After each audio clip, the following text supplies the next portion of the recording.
Hello, hello, boys and girls. Welcome to More 8, Season 1, inaugural season. I'm going to be casting this match today. My name's Toaster, and I'm here with my good friend Saruman. Say hi to the crowd, Saruman. Hello, crowd, and welcome to Martial Olympiad, the very first season, inaugural season, as Toaster said, of the new 8v8 league sponsored by our very own Krasnopesky, Just Call Me Ash, and Live, all of whom put in a lot of work and a lot of effort to get this league going. So anytime you guys are ready, just give those three a round of applause. And I'd also like to credit Krasnopesky and Bear Claw with a great cast so far of a interesting match going on between 42 The Answer and White Knight Legion. You could catch that on their stream, MWO Leagues 2. I believe it's still going on, and we're still within the setup phase right now between EmpyreaL and between 228 Blackwatch. So this is a very interesting match right now, Toaster. So what are you expecting from these teams? It's going to be like it's a new experience for these teams because I think is this the first time we've had domination in an 8v8 scenario that's not just like super fast drops? I believe so, yes. It's from what I've seen from the previous streams, teams have definitely been mixing and matching. And it's also a change of pace because drop one is going to be the heavy drop. It's going to be the one that's going to carry a lot of weight. There's going to be a lot of damage thrown around. And we might even see some interesting strategies. Now, the MechWarrior Online meta has constantly been going through some phases, and Chris has taken a little bit of a mad scientist approach with buffs and nerfs, particularly with missiles. What that means is that we're going to see a lot of interesting things that we've never seen before in comp. That could mean some LRMs, more ATMs, some tag, narc, a combination of missiles and ACs. We have seen some brawling, but those were in divisions lower than A, and these teams generally try to science out everything they can before they make the big jump. But what do you think we're going to see? I'm interested. I'm sure PPCs will like make their appearance, right? The Toaster, what do you think we're going to see? In your can you hear me? experience, like what have you been seeing in pugs? What have you been seeing throughout your match? I think as far as weapons go, you're gonna see a lot of PPCs. You know, there's all old standby. Warhawks are very strong. I kind of expect to see a fair amount of ATMs, especially in these lower drops. I know they weren't too much adopted last season of MRBC, which is the last major 8v8 tournament other than Worlds. But I think those weapons are in like a very strong place, very great at shutting down lighter mechs and honestly even punishing big mechs. You just put out so much damage in such a short amount of time. But it'll be interesting to see. We've got hero mechs back in the Rumble for the first time in a while, and you know that who knows what that could mean. And just FYI, Toaster, right now, I'm just going to refresh the page just to make sure that the name is right. Yes, excellent. NA Div A, EmpyreaL versus 228 Blackwatch. Now, to go into the teams, this is a very interesting setup right now. Obviously, we have EmpyreaL, and the matchups are, so far, they're fairly evenly matched. We got old favorites such as Charlemagne, Chimera, Celt, Vicious, Charlemagne, and Self forming the backbone of a very strong light lance that did very well against Eon Synergy in the WC 2018, even though Eon Synergy came out with the win.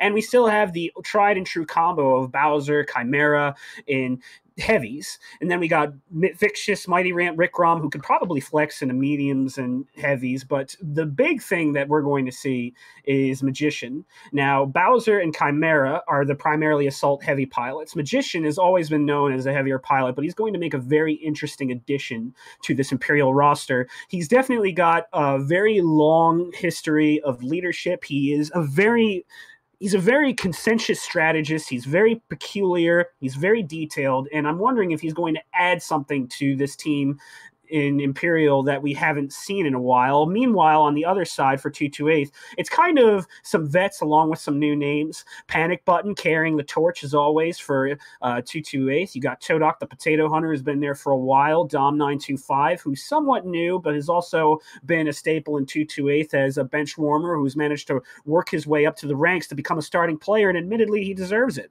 One Last Bite and Gilakuda and Archon Adam Steiner formed the seasoned veterans, and Oblivion SK, who's also been on 228's lower teams, has also worked his way up as well. Have you seen these pilots in action before, Toaster? What are your opinions on 228's and Imperial's roster? You know, I've played actually with some of the 228 Blackwatch guys semi-recently. Korean Jesus, definitely a new name, but definitely a very strong pilot from what I've experienced. All the others, I don't know, Totok, you know, standout pilot, Arkham Adam Steiner. Love him, hate him, but he's a solid player. I think they're gonna do great. I do want to kind of reiterate, you know, Magician of SJR. SJR was like I kind of like to think of him as the Aizen of Div A. You know, they tend to run some kind of different strategies. They shake things up, and I wonder if he'll bring that in to EMP. Maybe we'll get to see some kind of wacky strategies to just try and throw 228 off. All right, now it looks like the teams are locked and we're ready to go. Oh, do you want? Yep. But before we go, let's get this map ban started. Or do you want to do that they later? actually wanted to do the map ban before the drop. So okay, just right before the drop. Exactly. Okay. Yep. Well, then we can do that then so too. we got that sorted out. So it's not going to be before the match. It's going to be before drop 4, and then they're going to play that match between drops 4 and 5. So now we're going to launch the drop here. 3, 2, 1. Not exactly on 1. I just connected on 3, but hey, to each their own. And the match is launching, and we're going to be starting on Canyon Network, which is going to present a lot of interesting opportunities. This is a map that a lot of veterans are very much aware of. WC 2016, people had to live on this map. Yeah. They made tents, they made campfires, they camped in certain positions, and they did some movement as well.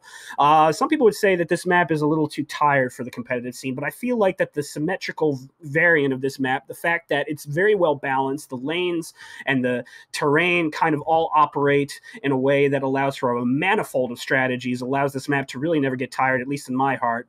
And now the teams are going to be dropping in. Toaster, what do we see from 228's side? Oh, let's see. 228 got some pretty staples. You got double summoners, double supernova A. Ooh, supernova A. Those are missile supernovas? I wonder whether they're ATMs, maybe LRMs. Who knows? We got 2 Mad Cats, Mad Cat 1, so probably your Gauss laser kind of standoff trade mechs, and a Blood Asp Prime making its first appearance in the comp scene, and a Jenner 3. And this is very interesting. 228 is starting with a Lerm strategy right now as Charlemagne tries to go for the upper point over at Kappa, but he's unable to because he's stopped by LRMs. So already 228 is kind of taking a new role on the meta, a role that I honestly wanted to see for a while, because it's something that PGI has been slowly but steadily buffing, and now with the velocity and heat quirks, it looks like that we're starting to see that wholesale. EMP trading with some large lasers, 228 trading with PPCs and LRMs, and look at those missiles fly, Toaster. What do you see on your front with those missile launches? Are they doing any significant damage? EMP has brought an AMS Nova, so he's doing his best to kind of keep the missiles off this Mad Cat, but you know, they're taking some pretty significant damage. I'm just not sure I like where Blackwatch here. They've got both of their supernovas like down in this valley. Could be trouble if they ever get pressured down there.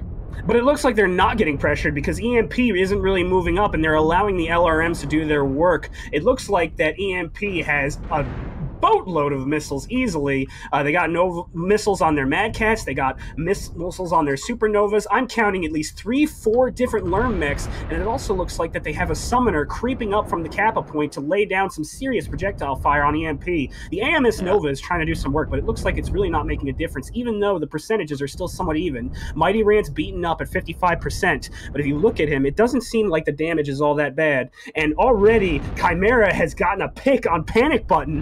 What happened there? I did not see that. Oh my gosh. That is what EMP is famous for. Getting those picks, getting those kills. They are very good at just putting their shots exactly where they need to be. And we're already seeing some amazing action right now. He must have just caught Panic Button out. Either, I don't know, maybe he was on Epsilon or Theta. But Chimera, he's marching all the way to Epsi. Looks like they're trying to get another cap. It's only 1 cap to 1, which is a little odd to me for this map. Usually, you know, one team at least grabs 2 right off the bat. Well, it looks like they're not doing that because they were hoping for Lerm control to try and decide the fight. The Supernovas were trying to just bring down the percentages and control the map while they eased up to a point of their own. But it looks like got an engagement here. This Nova is pushing the two Supernovas of 228. And that is not good. The Summoner, Oblivion, the PPC Summoner is already weak. Dom and the Supernova's already almost dead. His side and centers are cherry red. Dom's getting torn up. He's just got a bail from this Nova. I don't think there's any bailing from the Nova when you're in a Supernova. Right now we have 3 mechs from 228 already hovering around 70 to 60%. Many lower than 3 lower than 70% actually. Self is beat up on EMP and Mighty Rant's almost done, but Mighty Rant really isn't actually trading right now. He's just kind of providing some fire and using himself as a decoy. And we got some artilleries going down. But Toast, what are you seeing on the other side of the field? Yeah, the big thing now is Chimera and the whoever else is in the Annihilator for EMP. These 3 mechs that kind of went the long way around past Epsilon, they're gonna start choking off 228 their escape. So 228's gonna have to make a decision. Do they want to push or do they want to retreat and face these 3? But it looks like 228's just gonna push the EMP mechs that are left on Radio Tower.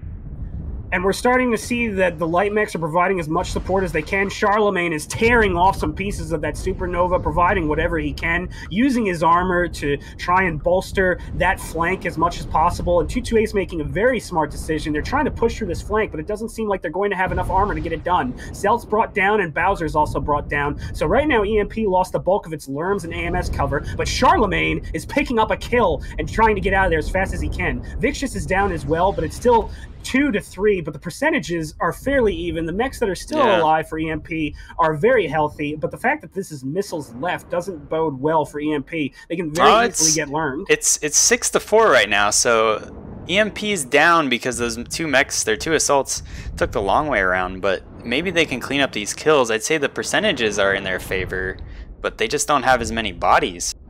Even Dom, that Supernova who's getting picked on, he managed to rotate out, and he's still alive back here, and they haven't killed him yet. Right now he's just holding lock. Yes, this is excellent mech rotation by 228. During the push, they managed to get the mechs that they needed to out, and the entire EMP flank has collapsed. Rick Ramen and his Annihilator is down to 71%, but that 71% is deceptive because his shoulders are weak and his head's almost capped. So that is a very dangerous situation for Rick Rom. If the PPC Summoner gets another good shot on him, then he's going to be toast, much like the Toaster here. So right now we got a little bit of split from EMP. Magician's going to try and come up from behind in his Stalker, but I don't know.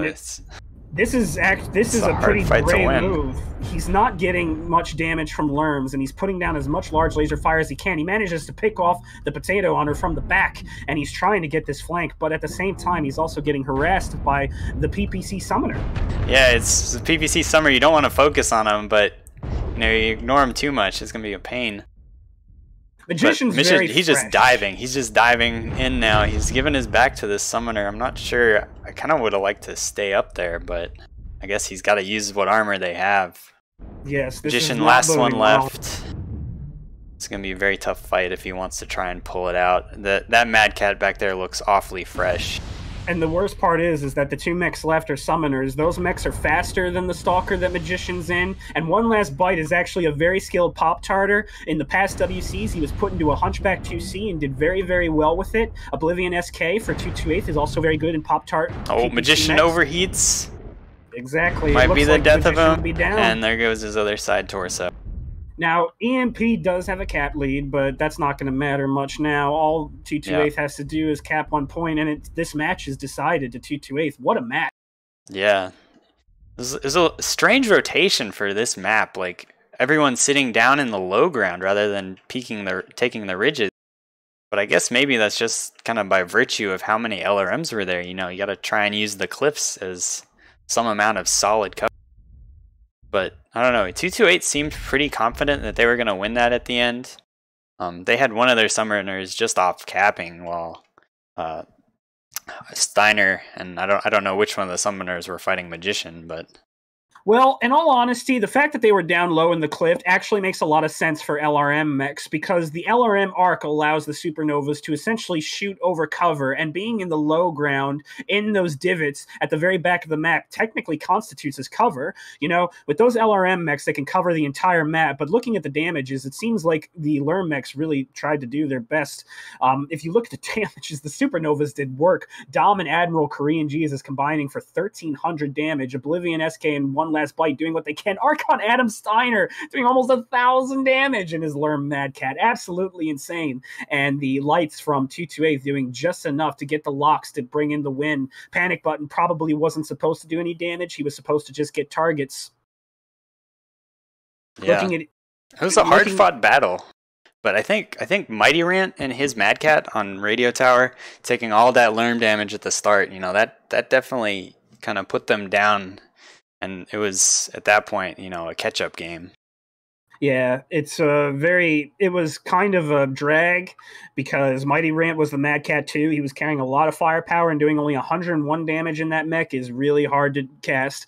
Now, the Lights did a very valiant effort. Charlemagne trying to pull out as best as he can, using his accuracy and good maneuvering to try and salvage the game, but it just didn't work out.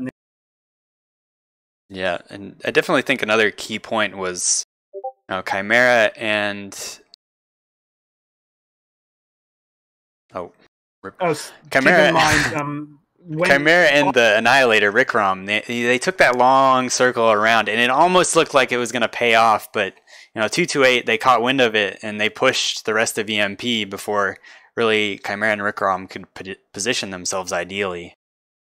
Also, another note, Toaster, at the beginning of the match, make sure you have percentages and names up for the mechs. Just a little memo. Oh, yeah, I forgot to do that. Rip. That is okay. And we are going to set up for drop 2, which is Domination on Mining Collective. But before we start diving into that, mining the details out of that drop, pun intended, let's go back and visit the map strat, if that is okay with you, sir.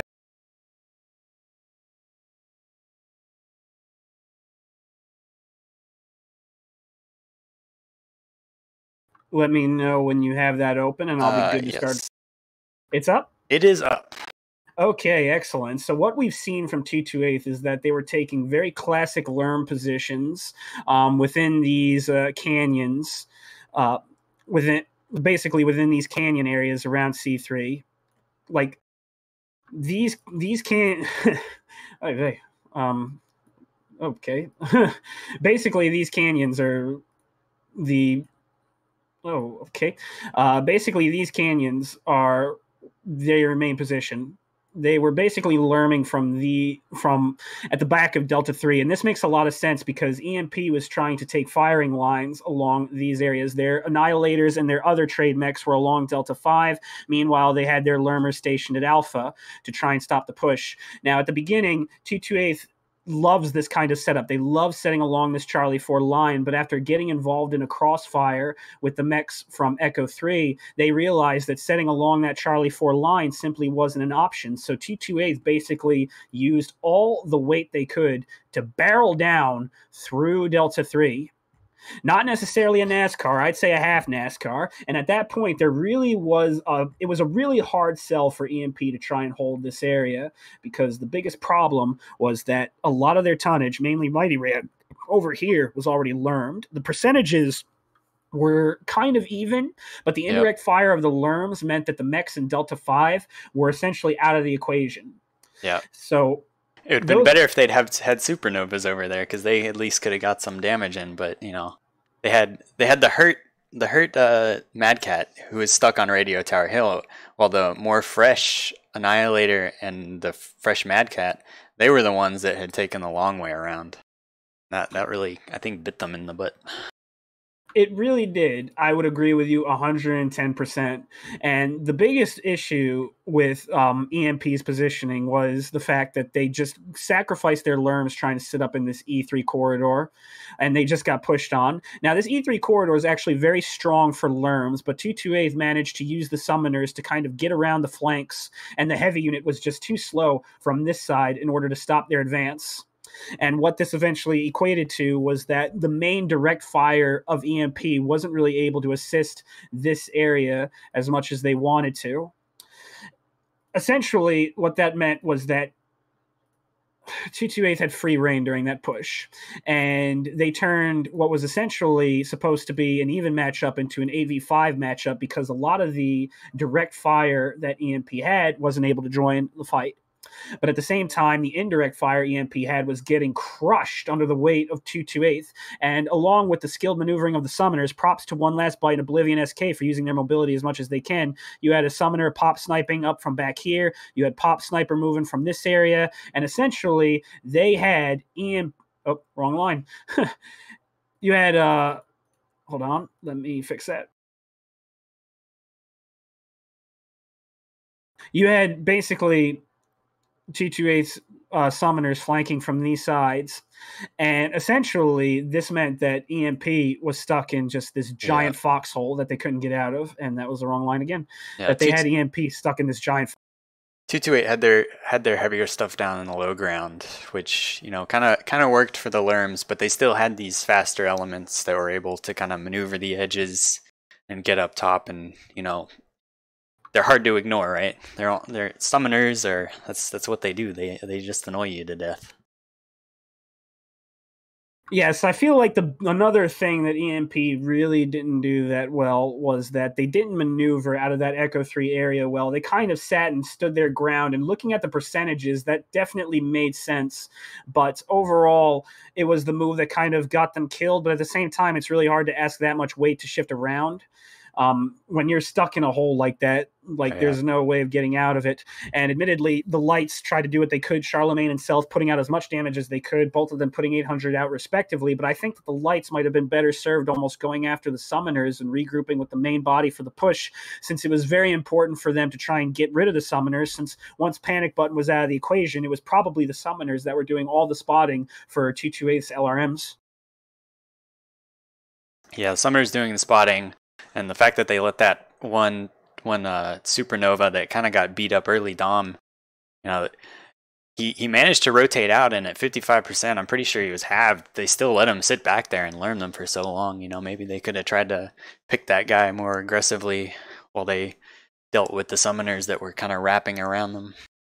And I would like to correct myself after looking at the screen again. As it turns out, the EMP Light, Charlemagne and Self only did 600 damage total, but it's still something to be... It was still something. Like, you know, Charlemagne got some key kills that could have helped turn the fight around, but it just wasn't enough, because by the time 228 barreled in, they really had the game locked down, because the direct fire was really just unable to do anything. They were too out of position, and props to 228, since during that entire push, they were sharing armor and rotating their mechs out very well. Yeah, for sure. And, you know, 600 damage, you know, it's a light mech. He wasn't playing Lerms, so it's a little different from what those supernovas were farming with their giant missile racks, right? Mm-hmm. But yeah, I think 228 did a much better job rotating stuff out, mainly because EMP just didn't have mechs there to rotate out, right? In the end... I'm sorry, go on. In the end, you know, just kind of having that mech advantage allowed EMPs what was there to get enveloped, and the detachment from EMP that went around to EBSI just wasn't enough. And I realize that people are probably giving us a little shade for saying classic Lerm position. I was going to comment. I know exactly. What I mean by that is, you know, as a guy who's been in the lobbies for some of these things, I know that in Dropship 5 we experimented heavily with LRMs. That's what I mean by classic Lerm positions. In Dropship 5, Snap Style, Odin Seed, guys that I respected for their strategic acumen, their original idea was to set up in the Echo 3, Delta 3 crevices, because the idea was that, you know, the LRMs would be able to hit the entire map, and they'd essentially be protected from any sort of direct fire. They'd just be in the crevice, while PPC summoners with narcs would kind of spot and attack them. So these strategies, at least in my opinion, are classics, because before these Lerm buffs were even completely out of style, we were running these kinds of Lerm setups long before these came a year ago, actually. Yeah. So excuse me for saying that they're classic. Even if they haven't seen, you know, play on stream or in a tournament before, that doesn't mean these teams haven't spent some matches and some hours testing them. Exactly. ATMs and Gauss Mad Cats, there was something we tried a long time ago along with the Gauss LRM Mad Cats. Supernovas have just kind of come into their own.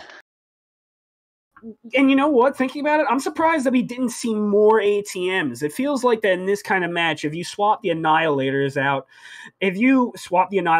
for potentially ATM Supernovas, you might see a bit more of an interesting setup, or perhaps have some ATM Night Gyres in there, because the Canyons should be able to still allow the ATM missiles to arc over, but they might have changed the arc since I've last played. No, the arc's the same, but I don't know. We'll have to ask them after the match. Why no ATMs? I do think ATM mech could work very well on this map, but well, the biggest problem I see with the entire setup on Canyon Network was just the lack of speed. But anyway, going to the Mining Collective match, this is a dumb setup. Drop 2. What do you think we're going to see from this, Toaster? Well, if there is a map to bring ATMs on, and especially like a jump jet ATM mech, I think this is probably it. Yes, there's a lot of hard cover, but you get a Night Gear with ATMs up onto some of these side buildings overwatching Theta. You know, they can seriously control a lot of this position. It's going to be, I think, a game of cat and mouse. Like, who can manage to force the opponent's team's light or maybe mediums out of the circle to get a time advantage. I don't think and neither team wants to go to a tie, but it's going to be interesting to see how they try and like force the other team out of the circle to get an advantage, so that, you know, maybe 228 forces EMP out, so EMP has to push. And it's an interesting game with this much tonnage on a map like this that's so constricted, and domination. And it looks like the teams are ready. Are we ready to go, Toaster? Yes, I am ready to go. All right, then let's get this game started. Launching.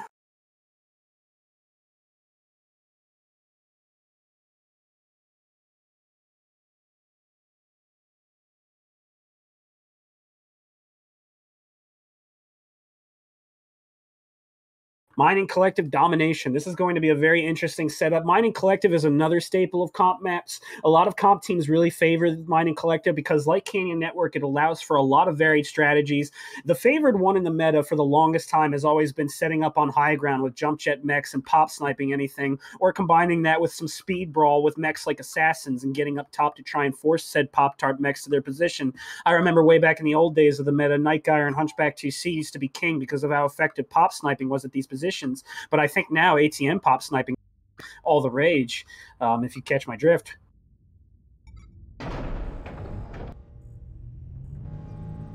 And looking at the mech setups, it looks like that might not have changed that much. We're seeing a Hunchback 2CA from One Last Bite. Let me see if that's got some PPCs on it.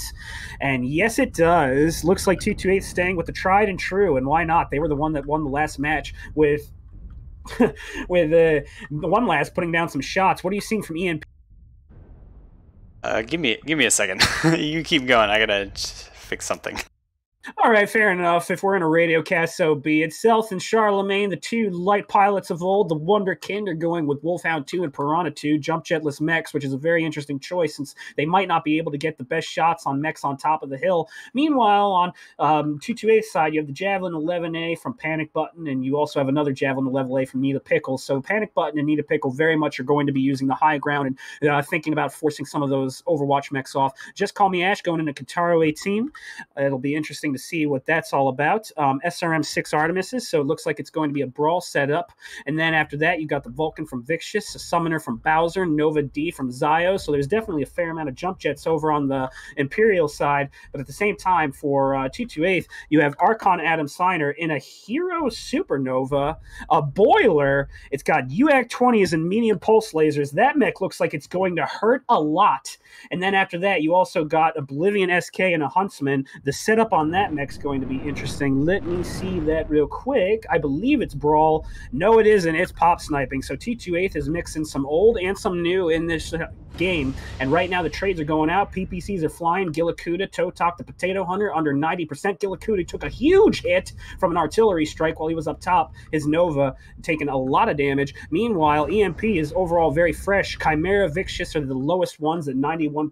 Gillicuda at 64%. Totok, the Potato Hunter at 80%. PPC trades are going out like crazy. 228 taking a very strong position and only putting mechs in the circle where they absolutely have to be, meaning they're at the very edges. They're not even at the top platform. I wonder what's going to happen here. Vexious getting a little aggressive. He's taking some damage, it looks like, from these lights and Mistling's G and Javelin that are kind of working this side, trying to maybe pressure Bowser off of this position. Bowser takes a huge strike, down to 71% from like 90. This isn't looking good for their Overwatch over here. Turn on the player percentages and names, please, Toaster. Yes, I did. That's what I was fixing. Okay, excellent. Just making sure. I'm trying to balance. Yeah, we got a lot of people messaging in. Very good. Support's coming. Bowser, however, took some huge hits on the Supernova. It looks like the 228's PPCs are trying to whittle him down, probably because Bowser is one of the few PPC traders on Imperial. Bowser is one PPC trader going up against several, because Chimera is not in a PPC mech. He's running 6 UAC 2s on his Night Gyre. I believe that's a hero variant, is it not? Is it maybe? Yes. Probably got that hero Omnipod to get a little more efficient amount of ammo and make it more one-sided. Look what we got here. It looks like that we've already got a light gank going on. The lights from EMP are trying to move position along with the Vulcan. Vicious and lights. if you look on the other side of the map, it looks like EMP is. They were trying to circle around their lights to the flank until they got brushed off. It looks to me more like 228 is kind of pushing them out, but I don't know. Yeah, they were trying to flank, but they gave up because they were taking some PPC fire. Yep, and it looks like 228 starting to reposition into the center of the circle. They are moving up to the high ground, or at least the lights are trying to command the high ground. Yeah, right now I like 228's positioning a little better. EMP seems kind of grouped in the low ground, but maybe that's a good thing, maybe that's a bad thing. 228 definitely has more of those high ground traders, more PPC Pop-Tart mechs. But Bowser is like just paying for this. He's the only one really trading on EMP. Oh, but it looks like we have an engagement going. Self, Charlemagne, they're moving in to go for the throat. Snark Adam Steiner taking a lot of damage in his Supernova, down 67%. Cherry Red in the center and side torsos. He's taking a lot of damage. Dom and Nita Pickle are trying to force him out along with Panic Button. They technically have a jump jet light advantage, but they couldn't do much to save Archon Adam Steiner. Ash Archon's down, blowing him up. And it looks like the push continues. Oblivion SK trying to hop back up on the hills to get away from the lights. The Vulcan's the only one with jump jets in that equation. Dom 925 getting focused down. Nita Pickle almost dead. Overheated. Just Call Me Ash blows them up with SRMs. Dom's down in the mislinks. The EMP's just like running straight through 228. It looks like they felt 228 had encroached too much and they were ready to go. Yep, right now EMP's the freight train. 228's the poor guy who jumped in front of the train and himself. One last bite, taking a lot of damage. Gyokuda tanks down to 11% in his Nova. Bowser is out, but Bowser was technically the sacrificial lamb. He took a lot of damage because he was the only PPC mech that EMP had. Oblivion SK and Panic Button have set up on the high ground, but there's really not much they can do. It's 3 mechs left. Totok very weak, and while EMP is damaged, they spread out their damage nicely, and the key pieces left in the match, Charlemagne, Reckless, Dash, mechs who can really do some damage, are still in this fight. The K9, a very good brawler. The Javelin 1A for Panic Button is already legged. He's going to be out soon. Oblivion SK trying to do what work he can, but it's already too late. Vicious is on him, and the Vulcan, Just Call Me Ash, is already flaming him to death. True Flamer on the forums, Flamer and MechWarrior Online. Who would have thought? Panic Button legged, he's pretty much out of the fight. And Totok, the Potato Hunter, he is basically all the way out in Zimbabwe, Democratic Republic of the Congo, Mozambique, wherever the hell you want to call it, and he's going to be out soon with Chimera creeping up on his back. EMP wins by a very decisive brawl. Yep. These last mechs for 228 just trying to, scrape out any kills they can, but very, very, very decisive brawl.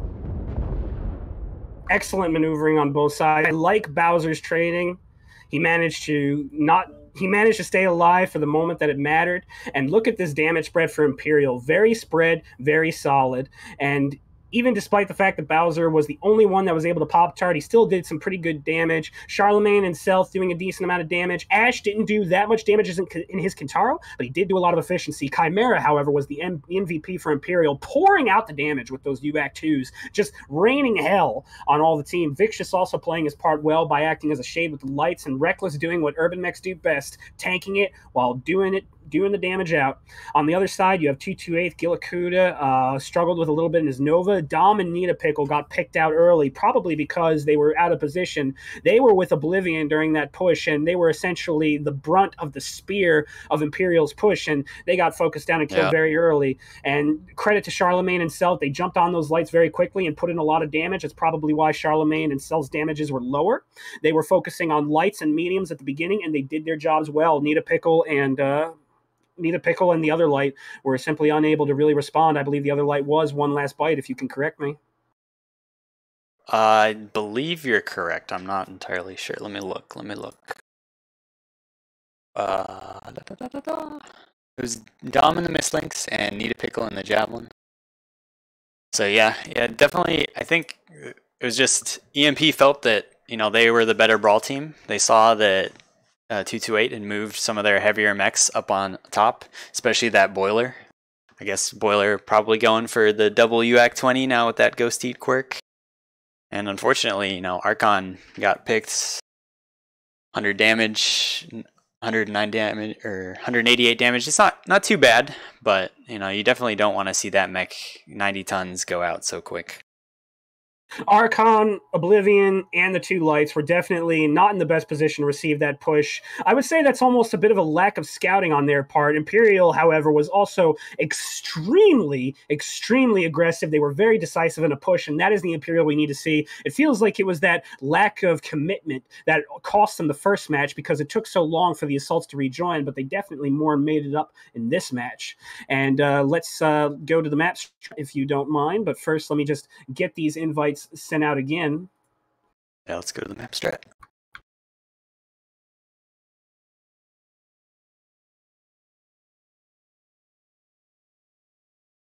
Just sending an invite to One Last Bite since he is Team 1 now.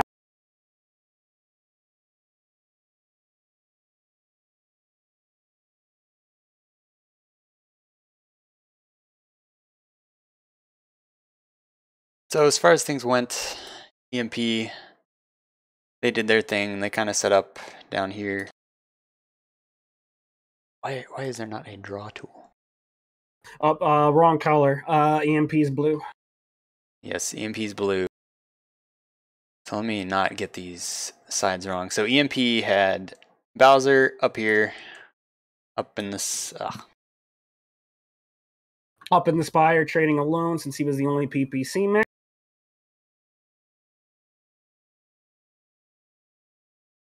Anyways, Bowser was up here in the Spire, trading from up here. You're better at drawing, so I'll let you do the drawing. Yeah, essentially Bowser was up here and trading in the Spire, and then after that you had to set up EMP had mechs back here, and then they had a flanking division back here, and meanwhile 228 had some pop sniping mechs in this vicinity, and also had some mechs spread out in this area. And this is generally how the trading situation held. What you had were these mechs trading in these directions throughout much of the fight. Oh, wrong direction for the blue arrow. My bad, chat. You will happily grill on me on it later. What you had was Bowser trying to trade into these guys, and then essentially EMP trying to pour fire while moving up in more slower and deliberate manners. They had mechs creeping up. Oh, wrong color again. Wow, I am 0 for 2 with these colors right now. Excuse me, chat. Basically, you had EMP crawling up with these mechs trying to get the proper trades. Meanwhile, 228 was kind of setting up on these platforms, doing what they do best, which is trading. They had the advantage with more pop sniping mechs, but by comparison, EMP had more brawl DPS. Essentially, it was a game of cat and mouse, with both teams kind of seesawing between these two areas. 228 trying to cover this side, while EMP was trying to cover this side. Now, EMP actually tried to get in a very strong flank this way, but they were pushed back by the Pop-Tart mechs. Oh, that one didn't have an arrow on it. Pop-Tart mechs up by Beta.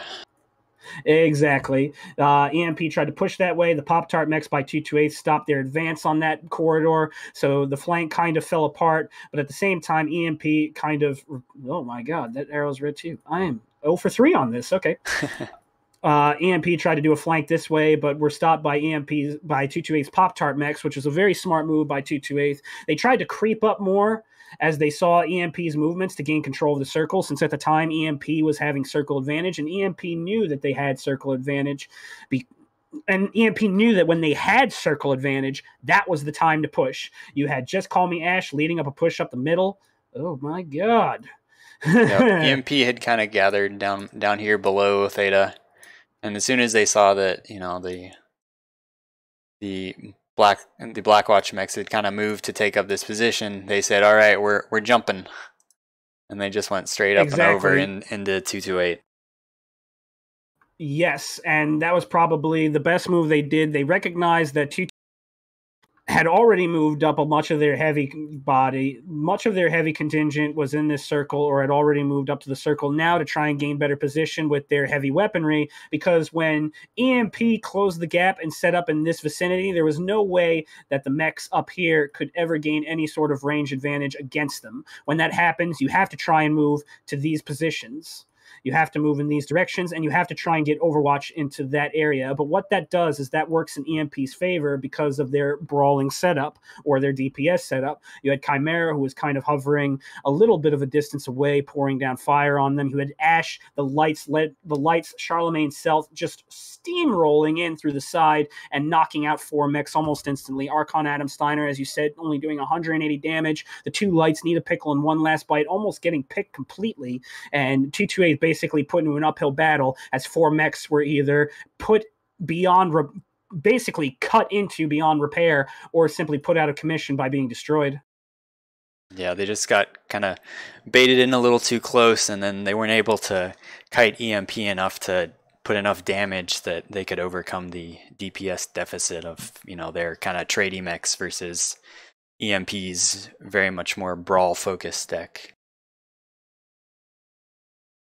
I mean, there's really not much kiting you can do. Well, a lot of your heavy lance is up in that position.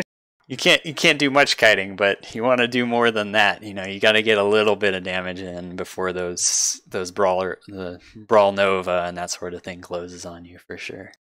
It definitely feels like an issue for 228 was that they got too close with their Pop-Tart mechs a little too early. They were betting on range, and they managed to get their mechs within brawl distance. It's kind of like the story of the mongoose and the snake. 228 in this situation was the snake, right? They're trying to, stab at the mongoose, just trying to keep his distance, but use quick, silent strikes to try and get the mongoose down paralyzed. But in that situation, the snake gets caught by the mongoose.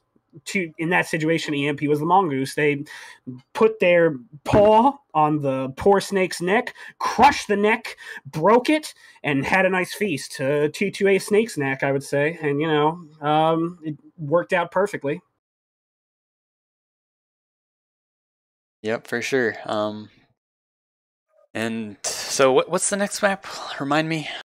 The map is essentially the same match. It's Domination, Mine and Collective, but the sides are switched. Sides are switched. So, maybe we'll see. Will either team switch up their decks? Will they just try and do what they were doing, but better? Who knows? I am not sure.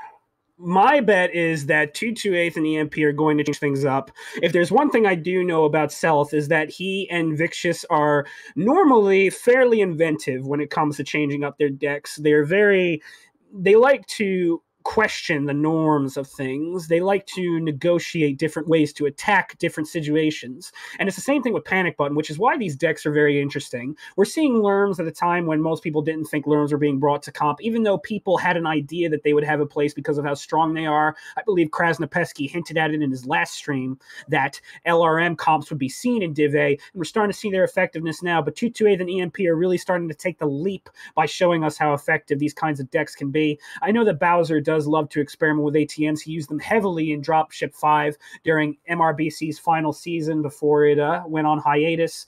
And it's really a meeting of the minds. Panic Button, Celt, they're very smart, cerebral people. So I think that they're going to change their decks up. I think 228, while they don't necessarily like to brawl, they're not afraid to do it. So I think that we're going to see something there. I think that they might at least incorporate more brawl elements to counter what EMP just did. Meanwhile, EMP might run a little bit more range, since the side they're on, Team 2, might have a bit more affinity to range because there's more places to pop snipe. Yeah, yeah. At the same time, this time 228 is getting like the cake side. And, you know, from my experience, I love trading from the cake side. If I have that side and I'm in a summoner, I can Pop Tart all day, and, you know, good luck hitting me. That is true. That is true. But at the same time, Team 1 does have the upper satellite areas. They also have They also have more kind of smaller buildings at the bottom before you get to the middle that allow you to trade. Both sides are pretty good, but it feels like the Team 1 does have a couple more advantages, at least from what I've seen. I've played with quite a few teams that prefer Team 1 over Team 2 for this match, and it looks like the teams are ready. I forgot to set the tonnages down, so basically, if both teams didn't have an honor system, they could have just abused that and called me to use we my can job. see the tonnages for here, so we're good. We're good. Well, props to Panic Button and Self for honoring an honor system. They could have caught us with our proverbial pants down, and we would have been in trouble.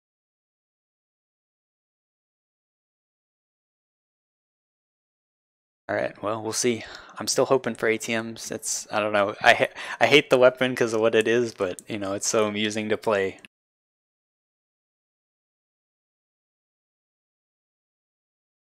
All right, chat. I figured out how to get the names and the highlights. Let's hope I can get this to work. Oh my gosh. Backspace, I believe it is.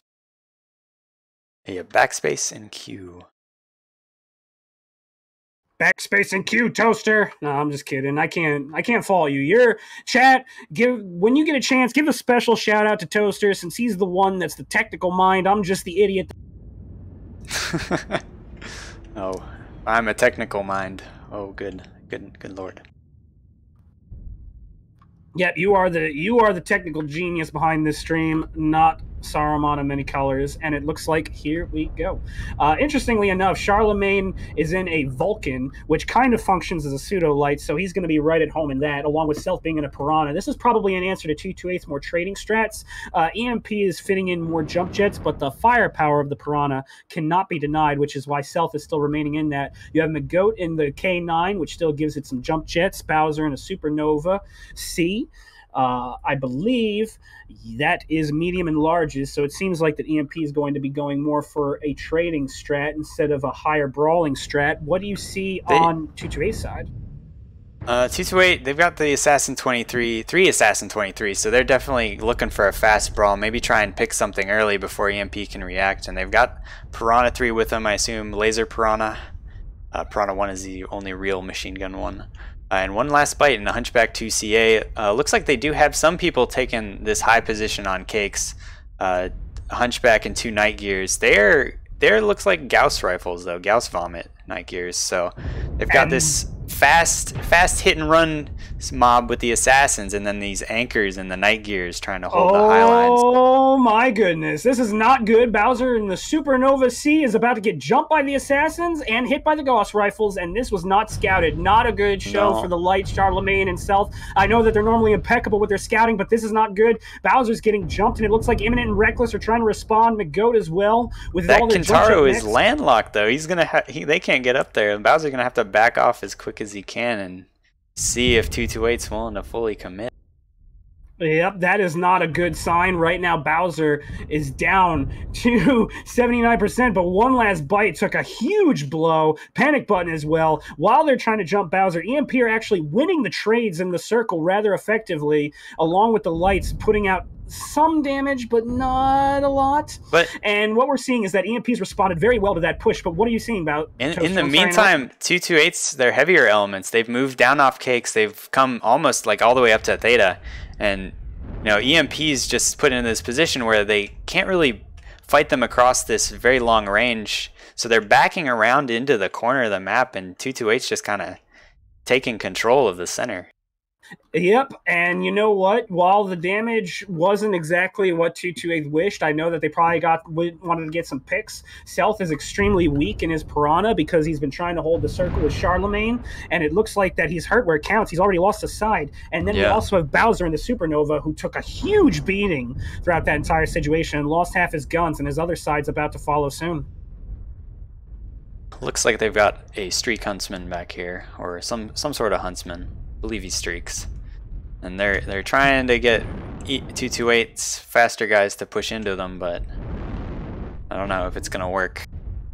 And you know what? While that didn't have the intended effect, I'm willing to bet the 228 planned on getting a pick in that situation. It still set EMP's positioning back. Bowser is in the back. He's pretty much a non-factor since the Bowser goes down. To cost him, Hunchback takes him out by a strike. Yeah, that was a perfectly placed strike by one last bite, finishing off Bowser. EMP's now down a mech. That's a lot of firepower lost. They're trying to form up on the platform against 228, putting down as much fire as they can. Nita, Pickle, and Dom trading fairly well. And right now, I do not like EMP's position. They are too bunched. Charlemagne is not using his jump jets the way I think that he probably should, along with Reckless. EMP's getting their push going. They're going straight across Theta. But 228's seen it coming. They've kind of backed off, but EMP might just continue straight over into 228. Getting to the cake position is going to be hard. Let's see what EMP decides to do now that they've taken the very top of the map.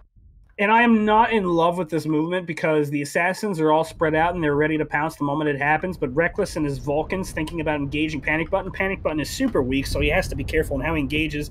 Ed Meister trading it very well in the assassin. Charlemagne also making some great exchanges, but he ate an alpha too badly, spoke too soon, and he's getting flanked by one last bite in the Hunchback 2CA. EMP pushed into the center, and now they're stuck. They were trapped in a bolt, and 228's taking advantage. Stealth already is almost completely destroyed, and the percentages are not favoring EMP at this moment. Even Panic Button just in this, it's not a trade mech per se, but with his SRM assassin, being a real big pain to EMP, the EMP's got to commit 2 mechs just to push him off, and they're probably not even going to get anything for it other than some scratch damage. Admittedly, EmpyreaL does have the time advantage, so I believe if this match does time out... Oh, Charlemagne getting a nice pick on Panic Button. As I say. Pushes over. Charlemagne growing a nice pair, trying to flank around. Looks like he's trying to get another pick on Admiral Korean Jesus, potentially waiting up for the rest of his team. Very good. I'm not sure. Exactly Admiral might not have known he had kept going around, but now he knows he's there. This is a dangerous spot for Korean Jesus because he's kind of alone. He won't get help for a bit of a time. He's got one assassin coming over though now, so maybe Charlemagne will back off. And it looks like Reckless is the next EMP pilot that's trying to get his own balls of steel going, since he's trying to find a flank as well to try and pick off one last bite. But right now he's being shadowed very well by Ed Meister and Nita Pickle, who are currently the 228th pseudo lights, shading as much as they can. And Charlemagne is being forced to back up as Korean Jesus is receiving help from Toadok the Potato. And Toadok's relatively fresh compared to Charlemagne, so I don't think that's a 1v1 Charlemagne really wants to take. As much skilled as he is, you are correct. The man is... Although, look at this, look at this. Seleth and Charlemagne might be trying to bait in Totok here. They've tucked themselves away right around this corner. They're not moving, so there's no seismic. Oh, well, now Charlemagne's moving. I think what Charlemagne's trying to do is he's trying to bait Toadok out. He's trying to convince him that everything is perfectly okay. This is a good movement. He's trying to get Toadok to jump up, but Charlemagne eats a nasty SRM alpha. And Dom is doing the exact same option. He's flanking around with the K9. Oh, yeah. But the Goat's coming up with the K9 as well to draw support, and it looks like a life fight's going to begin. Stealth pounces, and right now Dom is getting jumped in his K9, and we have a mini life fight going on. Stealth goes down. Great shot by Dom. Got a 2v3. Stealth 2v2 now. Will Dom make it back in? I don't know. 228, they're kind of fighting separate, but they're playing smart. One kind of goes in, and while the EMP guys are distracted, the other takes a back shot or two. Admittedly, Charlemagne's doing an amazing job tanking. He still has all his weapons, along with Magoat. They're trying to hold the corner as long as they can, to waiting for the rest of their team to respond. EMP's a little sluggish, but that's because Chimera was trying to do as much trades as he can with the mechs on the other side of the map, along with Magicians. Chimera's eating some alphas from... Oh, no, I'm sorry. Chimera's dishing out alphas to Toadok and to Dom. Dom's currently stuck in a bit of a hole. EMP's forming all their mechs on that one side of the map, and they still have circle control. However, The match is set back a little bit by Chimera eating a Chimera, nasty shot. yeah, it looks like Chimera and Magician are the next ones for EMP to take out, because these Magician gets a great shot on Edmeister, kills him easily.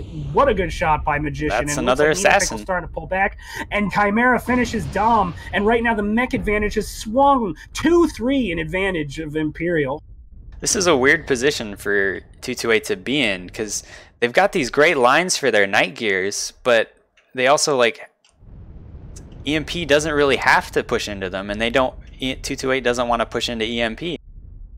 And this is where the advantage of the range that Imperial brought is really starting to kick in. 228, they had their foot on the gas. They had basically Imperial by the throat. They should have cut in real deep, let the blood spill out. But right now, 228 is slowly bleeding armor, they're bleeding weaponry, and Imperial is landing great strikes. They're getting the trades when they need to, and they're also being conservative with Magician and Chimera. While they're taking damage, they're dishing it out just as much as they're taking it. And Archon Adam Steiner, being the lone trader, similar to how Bowser was in the previous match, is unable to do much as EMP is able to counter him with enough medium range to guarantee some damage. Well, Archon's not the only trader. We've also got Korean Jesus and One Last Bite kind of over here to back him up, but Archon's definitely doing the majority of the work up here. He just has better angles. That's what. Yep, you are correct. I apologize. What I meant to refer to was exactly what you stated, but you are correct. Reckless taking some damage in his Vulcans. Those Vulcans are doing an amazing job tanking right now, and EMP still has full control of the circle. And I believe that if this stays, then EMP is going to win. Yeah, right now 228's just kind of playing whack-a-mole. They've got all these mechs like slowly trying to peek on Archon, who's still, Archon's relatively fresh, and EMP mechs are all very injured. You know, a tap here or two here or there could easily bring this back into 228's favor, so EMP's got to play this careful. And EMP is doing exactly that. They're spreading their lines out. They're trying to get range trades wherever they can. PPCs are flying from Admiral Korean Jesus and One Last Bite. Archon Adam Steiner also trying to put some trades in. But the thing is that One Last Bite is pretty much ineffective as a trader. He's halved. He's lost a lot of heat sinks. He has one PPC. And while one PPC is enough, it's the heat inefficiency on that one PPC alone is already spelling trouble. Reckless, once again, following Charlemagne's example, growing some serious balls of steel right now, trading very aggressively despite his lack of armor. He's got to be careful because, you know, Archon knows he's there, and Archon was, for a second there, just looking to pre-fire him if he came around again. And it's hard to say how percentages are favored because the percentages are pretty similar. Archon's getting whacked down to 67%, and he's the only mech on 228 that is over 55%, which is insane. EMP is completely red across the board. Imminent's somewhat healthy at 68%, but I'm not exactly sure what his ammo situation is. He's still got a lot of SRMs, and that could be the exact reason why 228 is afraid to push, because if they do, Imminent can easily go in there, sweep up, and kill. He's still got plenty of armor to tank some shots and more than enough ammo to dish it out. Reckless and Magoo also how is healthy. Reckless doing? Are his side torsos open? Yes. I cannot easily look. No, they are not. It's mainly center torso. Okay. It is mainly center torso. So it looks like Archon kind of got tired of being poked at by Magoo and Reckless back and forth, so he's backed off. He's gone all the way up to Cakes. You know, I think it's a better position for him to be in. It'll be harder for him to get picked apart, but, you know, EMP has the time advantage, and 228's got to do something about it soon. I believe so, and it looks like that Admiral Korean Jesus is trying to move up. Korean Jesus was putting out a lot of damage in the beginning, but it seems like that he hasn't been able to put as much damage. In the beginning, he was kind of out of position along with 228's push, and now he just cannot take advantage of the angles simply because EMP has more ranged traders. He's trying to move into position and kind of take over Archon's mantle as being the primary trader for this 228 team, but it's very risky. That Night Gear is very slow. Need a Pickle and Todok, One Last Bite, look like they're going to form up, and this looks like it could be one last-ditch attempt to try and salvage this game. And it seems like EMP isn't scouting this at all, which is extremely interesting because it'll allow Korean Jesus to move as he sees fit without catching anyone's ire until he actually fires a shot, which could be a kill shot with the firepower that Night Gear has. Yeah, I guess EMP's decided, you know, we don't need to claw back any more damage. We're fine. We're just going to completely de-peak and make 228 push us if they want to win this. It's a very smart strategy. That being said, 228 is like wrapping around behind them, and EMP hasn't scouted it at all, from what I know. They have not. They were in no position to scout. I have not seen any UAVs go up at any point during the game. As far as EMP knows, 228 is still sitting back by cakes and waiting for the movement to happen. But little do they know is that the movement is happening. Oh, and Charlemagne gets picked by a shot, I guess in the back or maybe in the front, by Korean Jesus, who's now taken this position basically across from where Archon was trading from earlier, and EMP has to reposition so as not to get shot in the back. Yep, that's the bane of very much a lack of scouting. Very good moves by 228. Admiral Korean Jesus also growing balls of steel. It was about time. Need a pickle. Look at Need a pickle. He is playing it very close to the chest. Yeah. He is gambling everything. The moment he pops around that corner, he's going to get dropped. Like, I don't even know. He's going. His like, only hope is that, you know, maybe just because of the extreme angles. Need a pickle's going no, out. he's going in. Aggro. Oh, but this is actually working because time they're spending killing the... Oh, but it's not enough. Turns out he's dragged him away, but not for long. And now Korean Jesus, who dropped down, I guess, to help him, might get jumped on here. Finishes off one last bite. One last bite's trading advantage is gone. Admiral Korean Jesus is getting forced on. Imminent bringing out his brawling guns. Look at this guy, Jersey Strong, showing what it's about. Missiles and all. Imminent closing the gap with... Korean Jesus halved and then dead. Yep. And so 228 lost all their advantage of that flank. And now it's time for cleanup. Archon Adam Steiner going in. Chimera cleans up Todok the Potato Hunter with a great shot. Chimera definitely one of the most accurate players in the game. Magician and Chimera closing the gap. And it's GG. What a match. Whew. That could have gone either way, man. That was a nail biter for sure. And you know what? Probably one of the best matches we've seen so far. Definitely a clash of mechs, a clash of minds, and a clash of positioning. Looking at the damage numbers, it's obvious who took the brunt of it. Magician, Bowser, they were the ones that really got forced hard on the push. Magician was essentially trying to peel for Bowser as much as he can. And at the end, it was Imminent, McGoat, and Reckless who were the ones doing much of the range trading. Reckless and his Vapor Eagle. Imminent was the brawl cleanup. McGoat and his K9 also doing some respectable damage.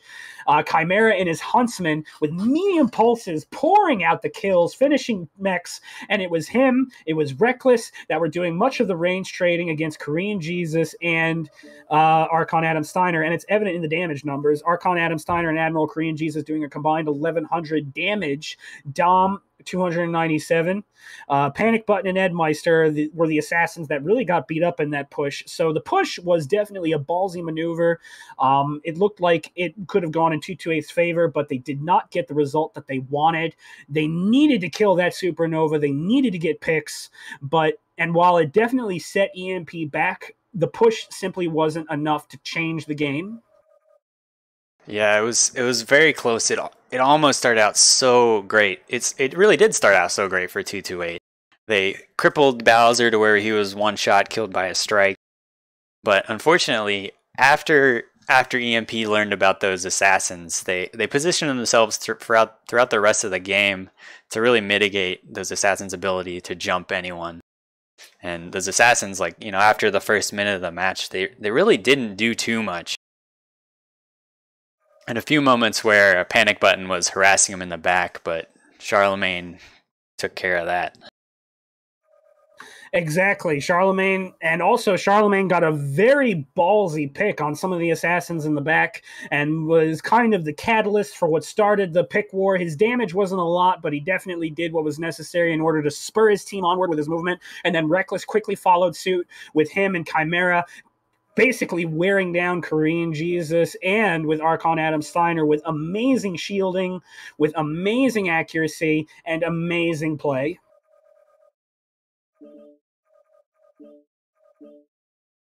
All right, looks like these teams want to get into the map ban. Yes. All right, let's get that started. So for anyone who's not familiar, for the last two games, the teams will ban to a single map. Is that correct?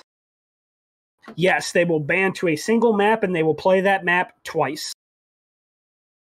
So this week in the pool, we have Alpine Peaks, River City, Rubelite Oasis, Terra Therma, and Viridian Bog.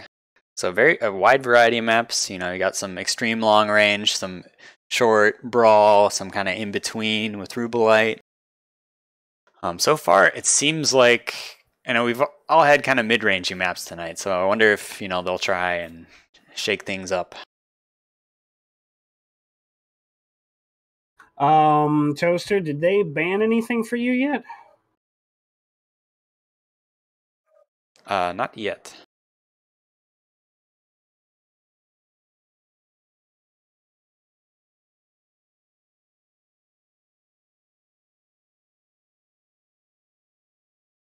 Okay, they're still learning this. Okay, so 2-8, first ban, take out Viridian Bog.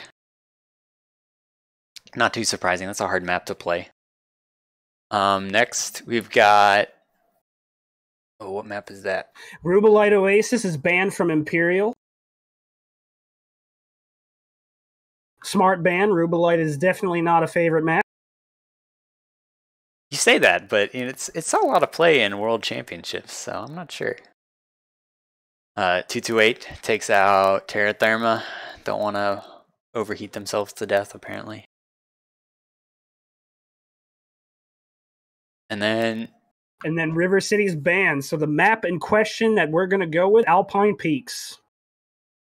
Oh, goodness. All right, well, let's go to the map strat, give them time to figure out what they're doing for drop decks. I'm sure they've got them prepared already, I hope, but they'll have to kind of change people out, I'm sure. So, what did we see on that last game on mining? It was a nail biter for sure. What we saw was some amazing, amazing things. That is what we saw. But while I set this up, Toaster, why don't you explain the push to our... Okay, so right off the bat, let's see. Let me get these set up correctly. So 2-8, who was on blue side this time, they sent their assassins just straight up the gut all the way to Bowser, who Bowser attempted to kind of set up a control up on that high ground with his supernova. Just try and, I guess, splash some lasers, get the guys on cakes over here on cakes to put their heads down. But that was not to be. The assassins managed to jump straight up, almost pick Bowser. Oh, rip. That's not blue. Jumped up, almost picked Bowser, so Bowser had to back down. This allowed the 2-8 heavier guys to move up to Theta and start shooting down across this lane into Bowser and the rest of the mechs that had come to help him. Now EMP eventually rotated back around here, forced the assassins away, and then they moved to force 2-8's guys off of Theta. 2-8 kind of backed up, took this Cakes position, got some guys up here, while EMP was kind of sitting in the low ground controlling. They had definitely a more brawly deck. They sent some guys around here, maybe try and pressure any of 2-8's players that were sitting back towards their base. Now, go ahead. Oh, I was about to say that I agreed with you, but if there's one thing I do want to say, it's that it's very rare that you actually give shout outs to the people that are doing the damage. So credit to Magician, credit to all the players that responded. I believe it was Imminent McGoat who basically helped stop and stymie this push. They set up in all angles and essentially caught the, oh my goodness, I am 0 for 5 today, okay. And basically stopped this push by flanking in these key areas. They stop this push cold, basically, by responding very well and responding quickly to Bowser's call. And credit to Bowser for tanking, because that was a very hard sell. He managed to pull back and recollect himself rather quickly in this vicinity. And while he was out for the count for the most part, he was still doing some damage and being a threat enough to demand a strike from One Last Bite. Thinking about it, in that later match, if One Last Bite had that strike to use on another mech, it could have gone a different way. Just Meanwhile, imagine if Nidapickle had a strike there at the end. oh, Oh my definitely. Yeah, that gosh. could have ended the match because all the mechs were so beat up that one airstrike, one artillery strike, whatever it is, could have decided the match. Also, credit to Selt and Charlemagne. They were doing an amazing job locking this down because as this push was going down, even though the rest of the 228th main body was going in this direction, they still had a couple of mechs that were trying to push in and get some angles. And what we saw was that Charlemagne, Seleth, and Chimera, I believe, they held this area very, very well and kept circle control in their favor. If they all simply responded to Bowser's call, they would have been in big trouble. So great discipline on EMP's side and also great discipline during the final stages of the match. Toaster, why don't you get us into that? Yeah, so during the end of the match, EMP had Reckless, he was trading from behind here, McGoat trading from behind here until eventually Archon, he had to back up. He was just not winning those trades. He was playing whack-a-mole against two much faster, lighter, more agile mechs, and in there optimal. And so once that happened, 228 lost all their angles, and so EMP was able to just kind of snug themselves up right against the edge of Theta, where they're safely inside the circle. And the only thing that can really get them is, you know, a 228 mech trying to flank wide, or some sort of strike coming over. Now, unfortunately, 228 out of strikes at that point, so they couldn't really force them out of their little, I don't know, hidey hole almost.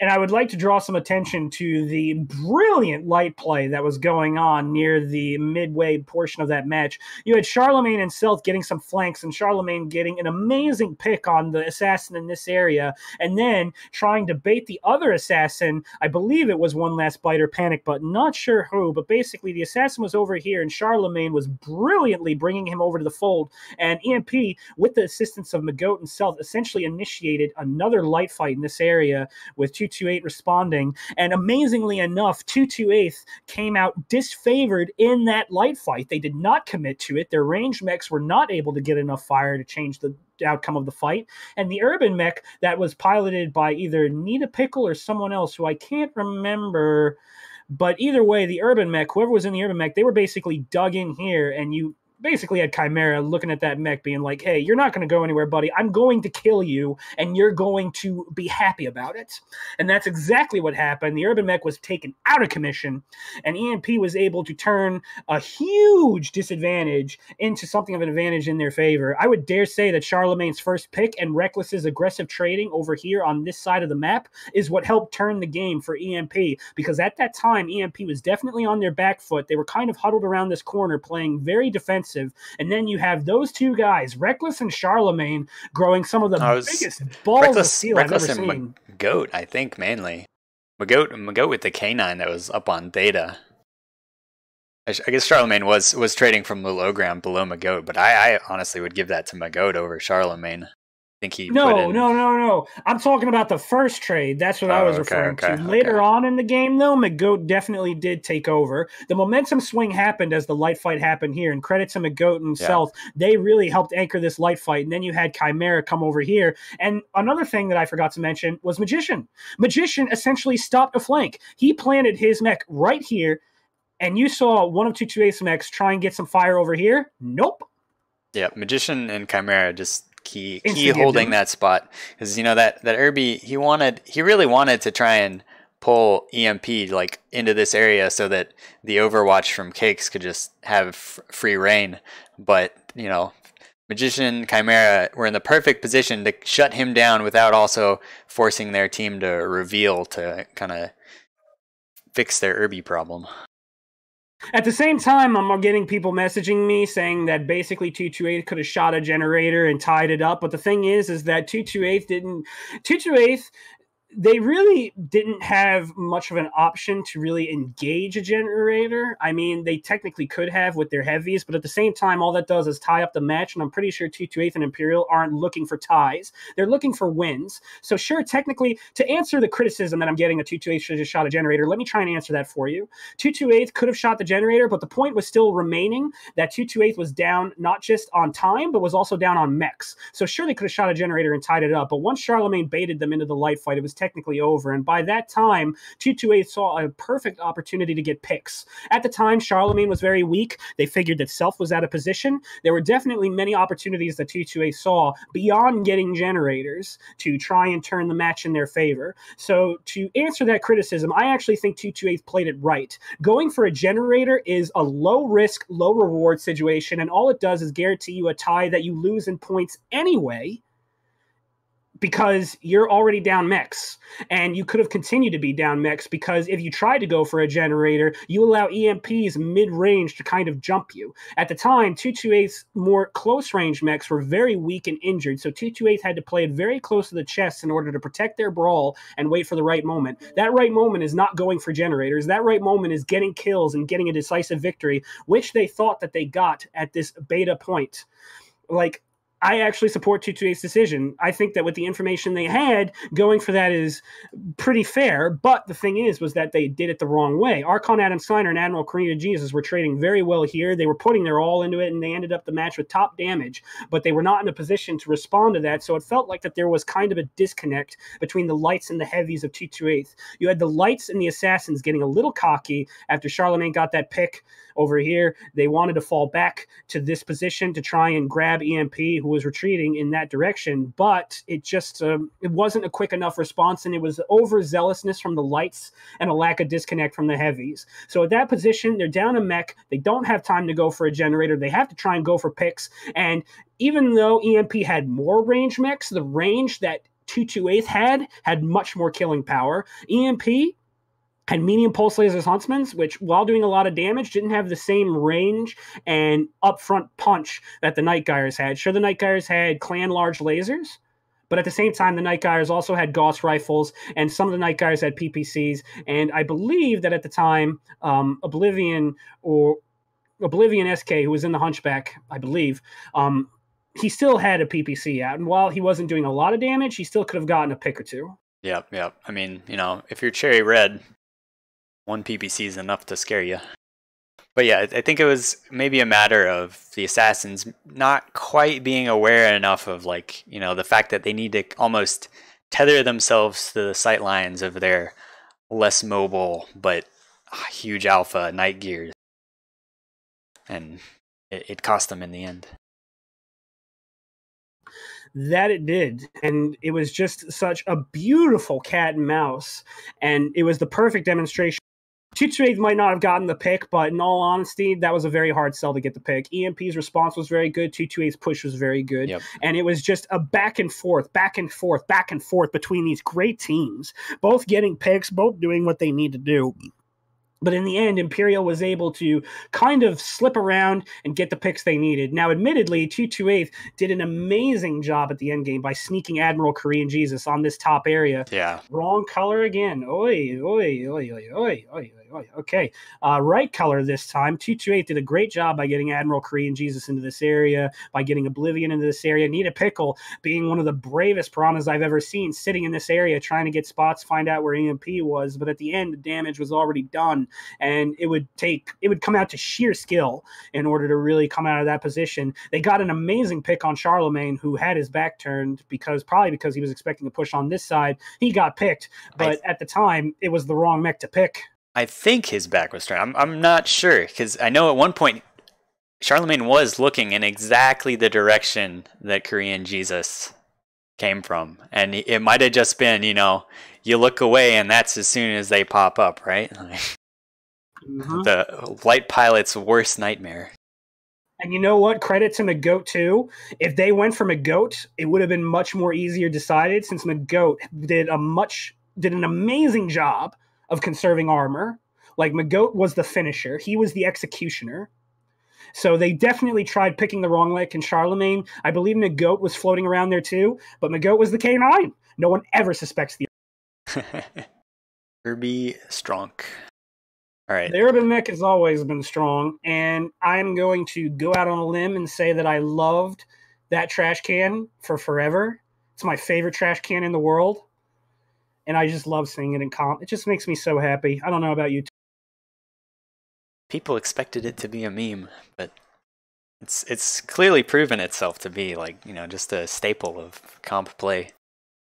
Looks like 228's ready. Is EMP's ready? Yep, Are you ready? everyone's ready. Am I ready? Yes, I am. Heck yes. This has been an insane set of matches, and Alpine Peaks is, in my opinion, one of the better conquest maps in the game. We're going to see some amazing gameplay, and I think we're going to see more LRMs, maybe some ATMs, long-range trading, and we're going to see some very calculated, precise movements. Right now, EMP is up in this matchup, but not by much. It's 2-1. 228 can bring it back. Match, game, point, set. Let's go. Let's do this. I wonder how many LRMs we're going to see. Are we going to just see like missiles flying across the air? Or are we going to see something like, you know, maybe an Orion or two on each side that are kind of faster to back up and push angles with their lights holding long? Who knows? Who knows indeed. All I know is that these matches have kicked loads of butt right now. And I think it's just going to get better as time goes on. Let's see the loadouts. All right, so on EMP's side, we have Bowser with a Mauler MX-90. Very interesting loadout right there.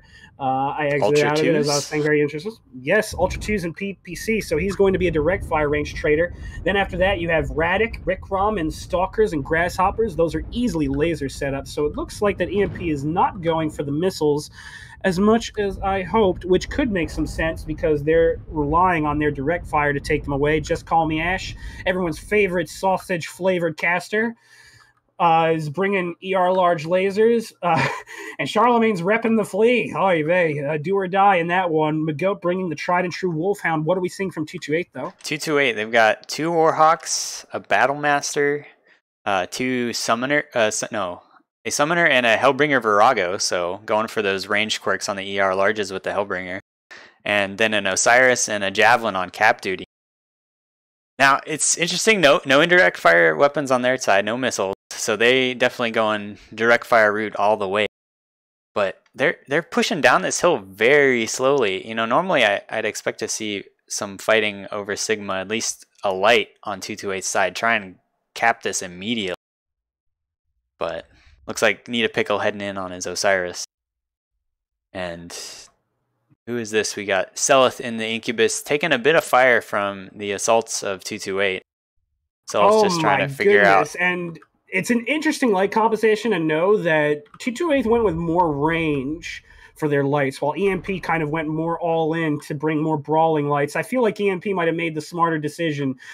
From teams I played with, we've always found that going all in on one decision or the other is the best way to go. But right now the tradings are happening. Rick Rom 97%, Radic 95%, Celt 91%, and right now barely any scratches on 228. One last bite getting down to 92 and 94. So the trades are about even. No one's really aggressively trading with one or the other. Radic's the only one that's down to under 90%, but that doesn't really mean much because he's at 89. So it's kind of a pedantic to say that. Range trades are happening. EMP is not winning the cap game. 228, however, is pressing their advantage. EMP is kind of bunched up on the mountains near Sigma, and we're starting to see some more aggressive movement on the side of Sigma and Theta for 228. But Toast, what are you seeing from your angle, buddy? Have you checked the loadouts on EMP's lights? I have. I mentioned they were close range. Seleth has, I think, an ER large in his Incubus, sir. He appears to be trading that, or he's just taking free shots, but I don't think he would do that. Wow, I was misled because I saw McGoat and Charlemagne's loadouts, and you are right. I am not familiar with the Incubus, and that is my fault. I will gladly eat crow for that, chat. Yeah, you're right. Selth is trading with the Incubus, which is interesting because lights can definitely trade at long ranges. The cold temperatures makes up for the lack of heat sinks on those hotter weapons. Yep, and he's got the agility to get in and out of cover as quick as possible. Right now, he's trying to keep Totok, I guess, from aggressing up here on the side of the map. I like 228's position. I kind of wish they had more people up like the main old hill, right? The old hill that if you've been playing this game along, people always used to just march up to their death. The Theta Hill, is that what you're referring to? Yeah, the Theta Hill. They don't have anyone up there. They've got this main ridge, the Conquest Ridge. So maybe that's more important. But EMP, their Grasshopper Radic here, he's trying to find angles on the back lines of 228, it looks like. But Panic Button keeping an eye on it. And we're already seeing some super ballsy play from Charlemagne. Manages to uncap Sigma, key uncapping there. And EMP is doing their damnedest to support this capping. And this is going to put EMP in favor with a 3-2 cap. And it's going to set 228 on the back foot.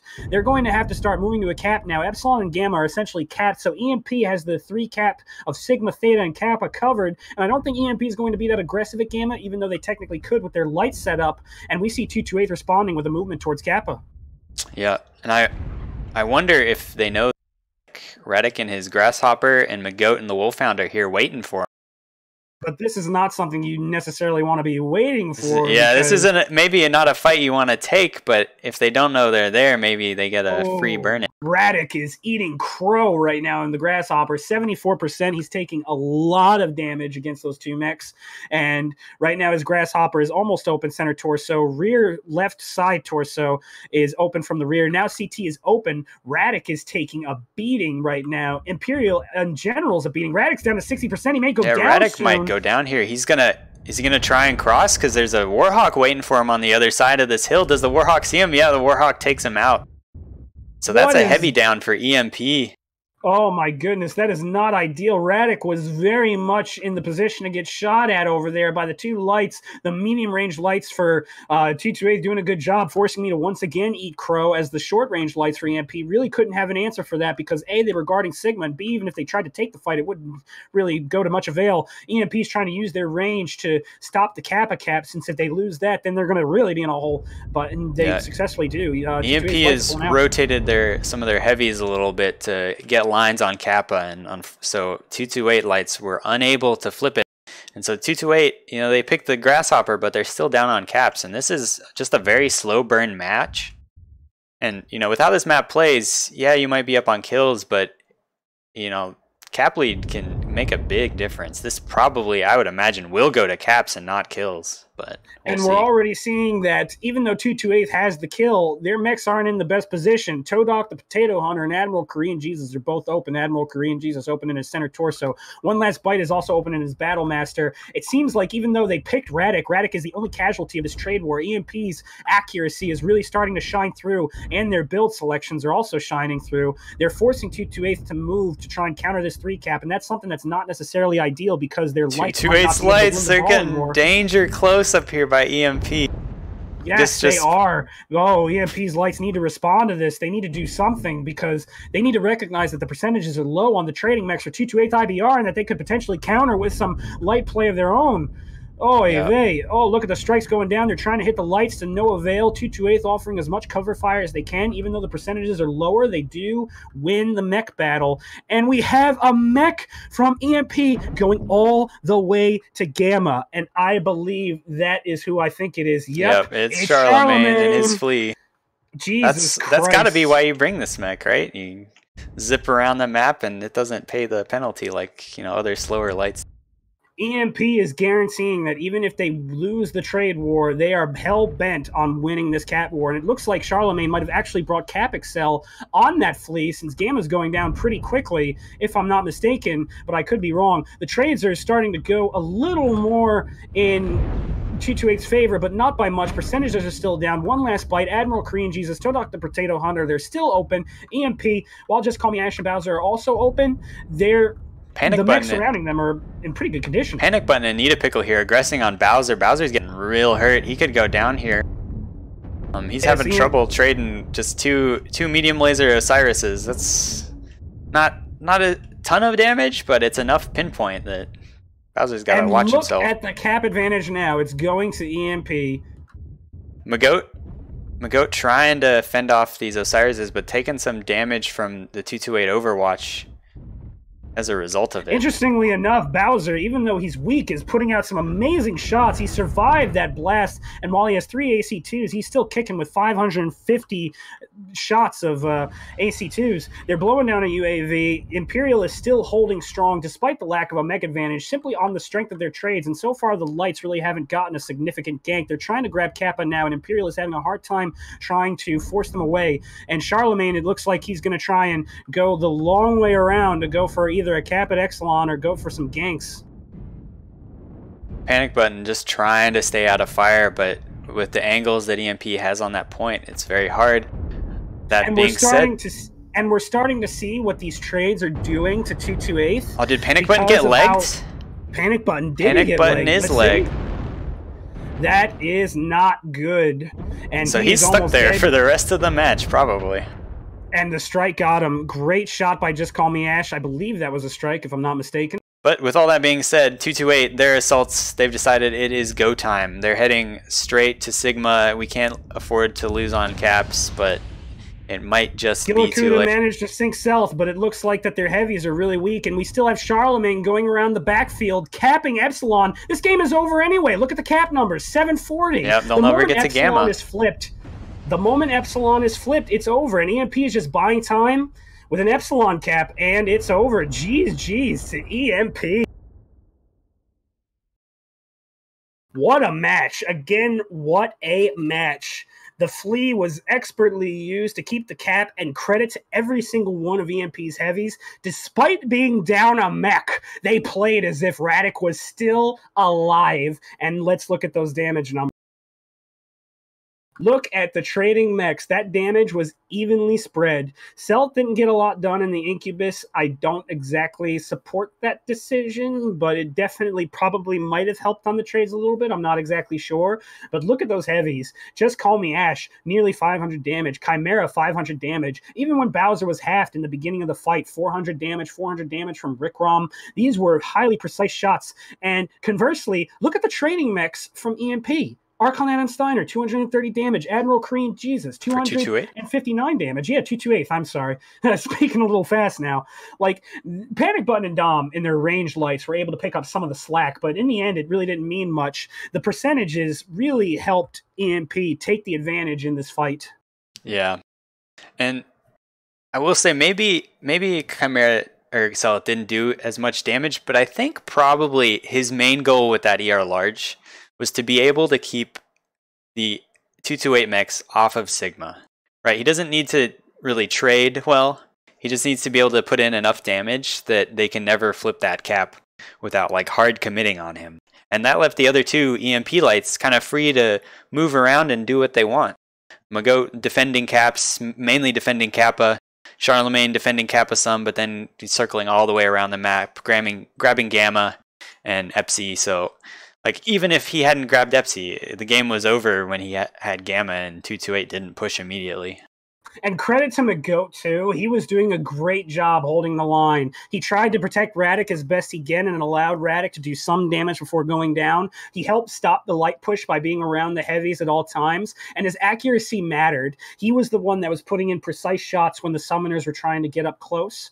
And at the same time, all of EmpyreaL's heavies and assaults were doing some serious work. Bowser, halved, was forcing the lights away with precise shots. Ash drilling mechs, and Chimera laying down that incredibly crisp laser fire. Absolutely superb accuracy from every single one of those pilots. Absolutely insane. Yep. I think one of the big differences there that maybe just PPCs just were not the right choice for 228, right? You look at their PPC mechs and they just didn't perform.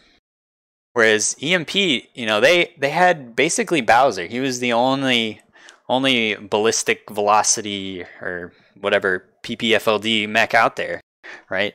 EMP definitely, for some reason, decided that, we want all hit scan, all lasers. And it seems like it paid off for him. And you know what? From the scrims I participated in and the times I've matched on this map, that's actually what we found out. PPCs, they don't have the same amount of damage and rate of fire, and they don't even have the same amount of range anymore to do the damage that large lasers can. And this map really is all about a war of attrition, and that's exactly what the large lasers allow you to afford. And I think that's part of the reason why Ash and Chimera and Bowser were all able to do the damage. Bowser specifically able to get those snaps in with the AC2s to make his mech worthwhile. I think in Bowser's choice, and I know for Bowser, he does not like lasers. Yeah, Bowser does what Bowser wants, and people let him get away with it. And you know what? It worked, because even when 228 tried to pick him, he still did 400 damage. Even when halved, he still contributed heavily to the fight. But we can't sleep on Chimera and Ash. They were both trading absurdly well. And the you got to give credit to the heavies and assaults. Like, sure, Charlemagne Captain was a major factor in helping 228 EMP win this fight. But at the end of the day, it was the heavies. They were playing as if they never lost Radic in the first place. Yep. They were down a mech early, but you wouldn't have known that based on how aggressive some of the EMP players were playing and how well they reacted. There was no timidness. Exactly, and I don't think that there's a lot that needs to be drawn on the Alpine Peeps map, but we can go back to that if you wish. Sure, why not? Have you gotten the teams their re-invites? I am inviting Selith now, and I will invite 228 later, because Selith and EMP are... So basically, this match was pretty straightforward positioning-wise. There was nothing, crazy to see. Basically, EMP huddled around the Sigma Mountains to try and gain as much position as possible to protect Sigma. Their goal, obviously, being this tri-cap. In their minds, that's all they have to protect until the very end. And you had 228. They occupied the major hill here, overlooking Theta, and then they had next some distance at Epsilon. And it was basically a back-and-forth trade war between those two positions. And that's pretty much how the game went until Charlemagne capped Gamma and then went around and capped Epsilon. By that position, those two caps forced 228's hand to try and move on Sigma and get aggressive on Theta with their lights. Aggressive on Kappa with their lights. But in the end, EmpyreaL's trading was just really on point. This is a classic example of how great trades can win the game, because if EmpyreaL is not trading as well as they did, then Charlotte doesn't have the freedom to cap, the lights don't have the freedom to maneuver, and overall the game would have fallen apart, especially with Radic getting picked. It's just a credit to EmpyreaL's incredible abilities to trade as a cohesive unit that they were able to pull out this win. But credit to 228. At the beginning, they were really, really patting down. Their movements were keeping EmpyreaL on their back foot. And at the beginning, it definitely seemed like, 228 had a very real chance to take that win. Yeah, and I do think maybe one thing that 228 needed to be more willing to do is maybe split their lights up a little more. They were sticking together as a 3-pack a lot. And I think that ended up costing them. EMP for most of the match, never had their lights together, right? They had Magoat and Charlemagne together a few times defending Kappa, but for the most part, they let Selith do his own thing, and Charlemagne just kind of backed up Magoat when necessary, and then Charlemagne did his own thing. Charlemagne didn't even really back up Magoat. It was basically Magoat acting as his one-man light lance in conjunction with the heavies and assaults, and that's actually a very good statement to Magoat. He didn't do a lot of damage, but he worked very well with the heavies and the assaults and did what he needed to do in order to make sure that EMPs, heavies, and assaults were able to do the trades necessary to win them the game. That's as invaluable as him doing 700 damage and 5 kills and EMP losing. Yeah. That patience that Magoat had in his trades, that patience Magoat had in his engagements, it was just beautiful. He positioned himself incredibly well so that he could stop the cap, but they couldn't pick him either, because if they tried to go on him, they have Bowser and Chimera and Ash just ready to annihilate the Osirises as they try and cross open ground. I do somewhat wish that 228 had tried to take this upper ridge, maybe with just one mech, put a Hellbringer up there or something, because it seemed like they were very clumped up right on top of Theta with a lot of their tonnage. And yeah, if you take that upper ridge, it's hard to move out of that position because you kind of have to either go the long way around or somehow duck down by Kappa, and that's a pain, but it's a very strong trading position if you can work it well. Speaking of very strong trading positions, I'm sorry, but I kind of have to wax nostalgic. Remember when, I'm not sure if you played around this time, Toast, but this was during Arhad, during Magician's Arhad League. Remember when this hill was the center of all the action? That huge-ass hill in Alpine? I marched up and down that hill many a time, although I did not do so competitively. Oh my goodness, Everest. That hill has very terrible memories for me. I hate that hill with still hear the echoes of a headlug. I don't know why you had to say it. Why did you have to say it? Okay. Moving. Let's see if we can get these people in this match right now. There's going to be a lot of interesting questions. So technically, EMP's won this round. 3-1, 228 loses. 228 can definitely squeeze out some points here by getting some kills. In this match, they definitely did a little better in their trades. And Seabiscuit has just sent me a nice ping that Evil has beaten Death from Above 4-1, which is very interesting. Evil is a new team in the competitive scene. They're basically CW juggernauts. I know that's where my boy Zios came from, and you know Zios. He's everybody's boy, probably one of the chillest dudes I know, and an amazing pilot. He came from Evil. McGoat came from Evil. A lot of great pilots came from Evil, so they kind of suffered a bit of a talent drain a little bit, but they were still able to dominate CW, and a lot of people were wondering how they were going to do in comp. Well, they got a statement win over Death from Above in a 4-1 win. Yeah, and Death from Above, you know, they were looking very promising at the beginning. They got some key wins in Div C. They lost to the Crab Rush of of Mercstar, but overall, like... it's going to be interesting to see how Evil does. What we hope to see is that Evil, 228 Death from Above, follow the lead of Clan Crossfire and take advantage of being able to get extra points in their specific Div B league to fight some Div A teams. I think that is what will be very interesting. It's free points, man. Exactly. Play a few games. They lose nothing and gain everything. And on top of that, I believe that they also gain some extra MC, if I'm not mistaken. I'm not terribly familiar, but yeah, I think it's definitely a good opportunity. Kind of get a good team to test out some strats kind of outside your division.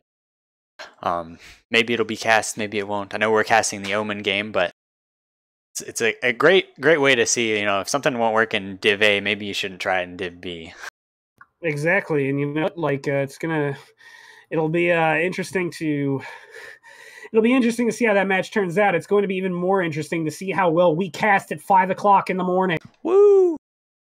Yeah, so show up, everybody.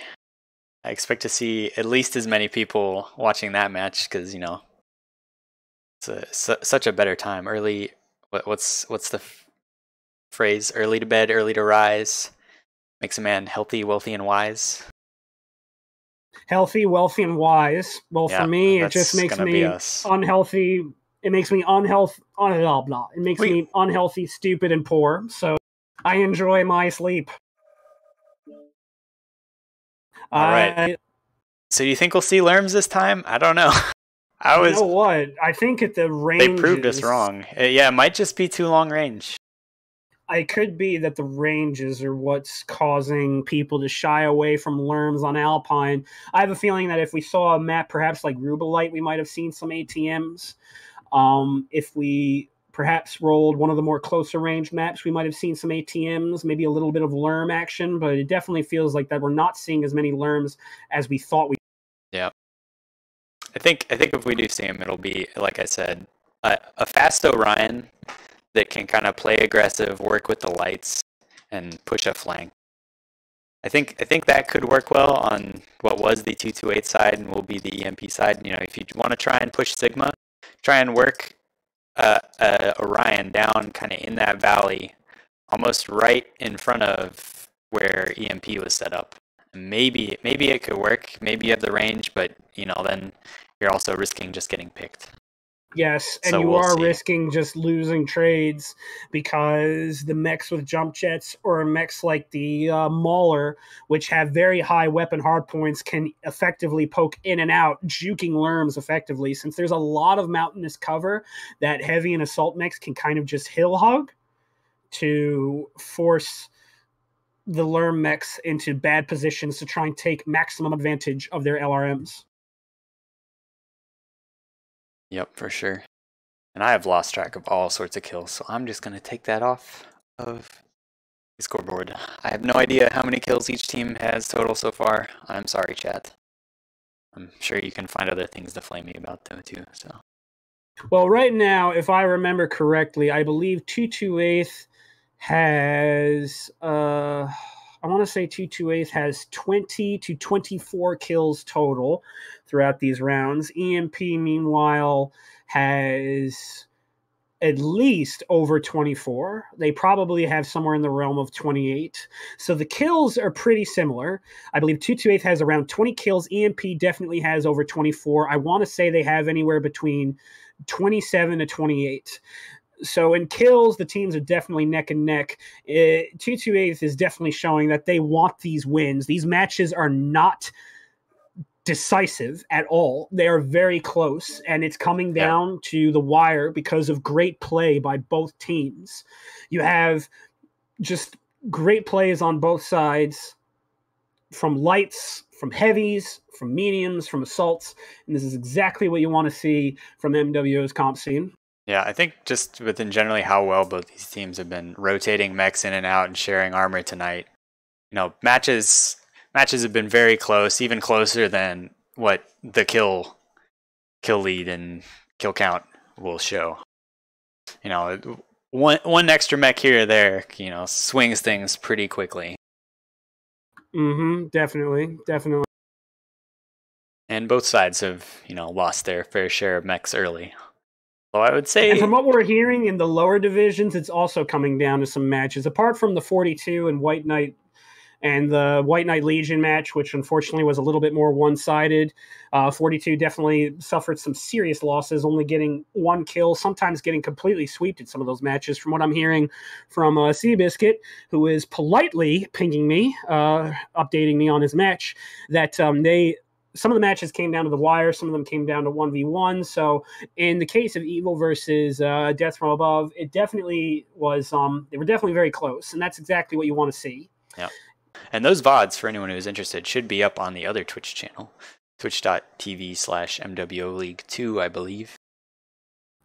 So feel free to go back and watch them.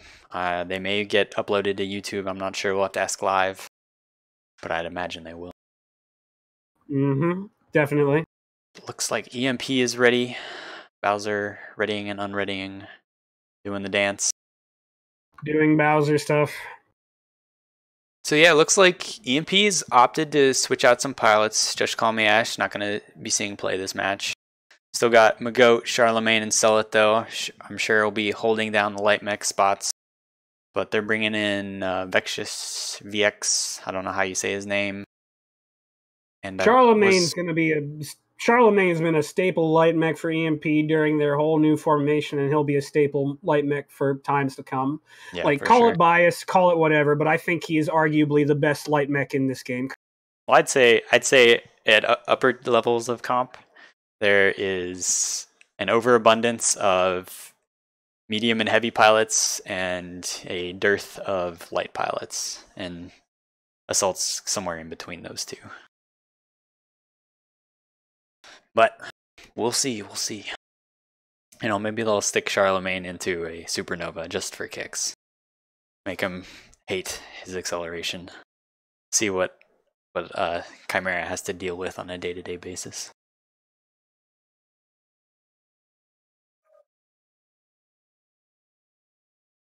Hurry up, 228. So I believe there have been some Twitch giveaways going on in chat. Someone has got Moobot going, and I am not sure who. Okay, so we are going to continue with the match. Unfortunately, however, there was something that was brought up. Hold on one second. Stand by, viewers. I haven't radio casted, I swear. Eat. Alright, 228's ready. What has been brought up? All right, so there was a little bit of a rule issue brought up on Drop 4. Apparently, the Incubus might actually have been an illegal mech since it was out for signals less than 2 weeks after I've been informed by 228. So that drop might actually have to be replayed or disqualified. I'm talking to Marshall Olympiad admins as we speak. But for now, 228, credit to them. They're being great sports and they're playing onward, and we'll figure that out as time goes on. Drop 5, here we go. So it could get closer, ladies and gentlemen. Who knows? This could if we end up replaying it and 228 takes this match and the replay, could go back to 228. Let's have to find out. All right.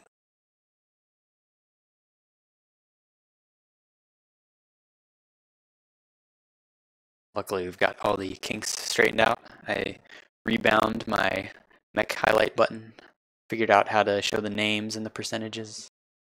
Look at that. Toaster with the pro casting skills. Once again, yeah. everyone give Toaster a round of applause.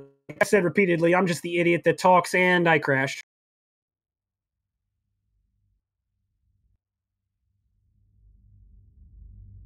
Rip. Rip you, so I guess I'm solo casting for now. Let's see, EMP, Yes. Chimera back in the Battlemaster, Magoat in the fleet this time, Charlemagne bringing a Panther 9R, so I wonder, that's gotta be ER Larges. He's gonna try and scratch some people to death. Mighty Rant in a Warhammer 60, so I assume probably ER Larges, Bowser in a Supernova, Rick Rom in a Stalker, and Vexus VX in a Hellbringer. So it looks like mostly ER Larges on the side of EMP. They're playing the high side this time. And let's go check out what 228 is doing. 228 seems to have opted for far more in the way, well, I don't know. They have a Hellbringer Virago, like before, a Battlemaster 1G, but this time they have two Huntsmen, P and an A. I wonder if those are PPCs, I would assume. And then they also have Need a Pickle and a Wolfhound, Panic Button and a Wolfhound, Steiner and a Prime, Warhawk, and Korean Jesus in a Night Gear. Do you know, is the Night Gear C the one with the crazy ER large laser quirks? Or is that the D? I believe it is. I believe it is. So it looks like Panic Button here, trying to get Sigma early. 228 already has Theta and Kappa. EMP grabbing Gamma and Epsi kind of as expected. Let's see what EMP decides to do once they realize they're 3-capped. Although, that being said, who is this? Seleth in the Incubus, just way in the back of the map, scratching Sigma. That is EMP not good. is not able, or 228 has not been able to cap Sigma, and it looks like they just don't have an answer for Seleth up there. So they're gonna have to like back off with their lights and figure something out. Some big strikes looks like going down on the assaults of EMP, but they managed to sidestep. All right, so I've just been told that the Incubus is actually an illegal mech from from the other Martial Olympiad admins, specifically Krasnopesky. So right now, this is not actually looking good for Imperial. They have this 2-1 advantage, and I'm currently talking to the refs right now, deciding on whether we would like to redrop this or whether it's simply a 3-2 win for 228 with only the kills counting for Imperial. But for now, I guess we'll just let the match play out. Toadsock 89%, Panic Button 81%, Vicious down 81% as well. What do you see, Toast? 228 kind of making this aggressive push with their Huntsmen and these two Wolfhounds. I don't know what they're trying to accomplish necessarily. I don't know. Maybe they're going to try and get into the sides of EMP. I don't know if these are brawlers. I haven't looked at these Huntsmen. Oh. Let's see. Those appear to be lasers. I would guess medium pulse laser Huntsmen. So it looks like they're kind of being more aggressive, even though they had, or well, they have a tied cap. They have a cap lead, but that can go away. And VX Vexus taking some serious damage in his Hellbringer here. I don't know. I guess he just got caught out by those Huntsmen trying to cross, and Mighty Rant's kind of repositioned himself to fend this off, but doesn't look like 228 wants to commit back over around this corner. Little status update for our viewers. Drops 4 and 5 are going to be redone because of the fact that the Incubus is technically an illegal mech for Imperial, which is very unfortunate. But EMP, if they're truly the team that they ought to be, I think that they can pull out with those 2 wins. We're still going to try and talk it over, but it feels like that a redrop might be the best constitution. Seems like we're having all kinds of issues because Magoat just got picked, I don't know where, and then all chat had lagged out, so that is unfortunate. I crashed, Magoat's lagging out, so right now it's looking like things aren't that good. 46% on the Hellbringer. Right now, Imperial is getting dunked on in the percentage battle somewhat by Vicious being very weak, Bowser also being weak, but at the same time, the recent trades have come in. Need a Pickle, Panic Button, the 2 lights are getting worn down, but at the same time, the trading mechs on the side of 228 are actually winning their trades. They're winning their trades, but these guys close up for them are getting awfully hurt. These Huntsmen are taking a beating. Same with the Wolfhounds. You know, you lose your light mechs, that could be a disaster. Yes. But we'll see. I kind of like 228's position right now, though. They've fanned out around EMP much better. They've got great lines. They've got a lot of angles. It's just they're also so much shorter range than EMP, so I'm not sure that those are actually going to benefit them so much. Yes, that's true. And right now, it seems like it's not, since EMP is now losing the percentage battle a little more. Vicious Bowser, Rick Rom, the trading mix, they're down to 56% and under. Chimera is still healthy. Charlemagne trying to do some work in the Panther 9R, but it doesn't seem like it's really happening. And Cell trying to contribute whatever he can from the Incubus. Charlemagne's build, interestingly enough, the Panther with 3 large lasers, that's actually a pretty devastating build on this map. But right now, EmpyreaL is not able to keep up the same level of trades that they were in the match before, even though the percentage battle isn't necessarily completely lost, as 228 is starting to get beat down as well, even though their primary traders are still fairly healthy. So it looks like these Huntsmen, I was wrong. They're not just medium pulse. They have some ER larges on them. And so they're actually doing a pretty good job of trading here. And EMP doesn't really have an answer. Mighty Rant and his Warhammer's trying to move down, but he can't really overcommit around this corner to get Oblivion or Need a Pickle. Looks like, oh, there's some sort of missiles? I'm so confused. Okay, one of the Huntsmen has lasers. The other one is ATMs and ER smalls, and he takes out Mighty Rant along with the help of Need a Pickle. And now Rick Rom trying to move over to stabilize this corner, it seems, but I'm not sure what he can really do by himself against an ATM Huntsman and a Wolfhound. Yes, and it's showing, because right now they're just taking a lot of damage. Mighty Rant, who is one of the healthier mechs on EmpyreaL side, is just down, and the trades are starting to be lost for EmpyreaL. It looks like Rick Rom might just be walking into his death here. He's going to have to finish off this Huntsman quick. No, he gets taken out. Bowser in the Supernova takes out one of the Huntsmen that was sitting back trading with his ER larges. And so 228's kind of lost some of their footing. They lost that flank. Or, well, not completely, but they lost a fair bit of firepower on it. And right now, the push is happening. I think T2's understanding that they're going to have to redrop this anyway. It seems like they're almost playing from a side of desperation, getting aggressive on the push. And really, unfortunately, it doesn't matter, because your fellow casters did not catch that in time. I thought the Incubus was actually released 2 weeks ago, but this is definitely going to be a redrop, assuming both team leaders are okay with it. Yep. Bowser and Vicious just holding off up here at the top of the ridge. Not that it matters, but... No, there's pride on the line, I guess, right? Even if it doesn't count, you know, you wanna be the team that ends up with all the kills. Definitely. Also, Bearclaw said to switch your scene. Yes, I fixed it. I saw it. Okay, excellent. And right now, I fixed it a while ago, but it did stick there for a bit.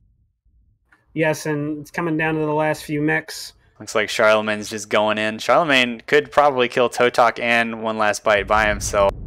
Those Panthers are deceptively tanky as long as they don't lose their arms. Chimera is moving in too. And that's exactly what he's doing. But unfortunately, it doesn't matter. And I'd like to apologize for the viewers that we didn't catch this sooner. Like I said, it was my misconception that the Incubus was a legal mech.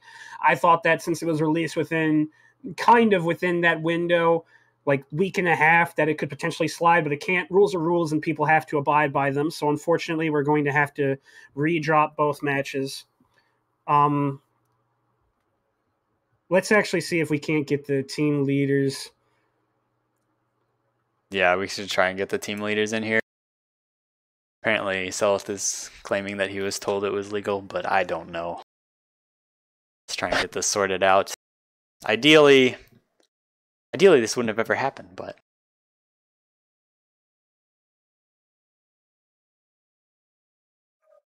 Alright, we're not going to talk about this in Mapstrat, because it doesn't matter. Yeah, which is a shame, since these are great matches. Yep. Although, I believe by the end of that one, people on either team knew what was up, so I would guess things got a little crazy just because of that. Now, I wonder...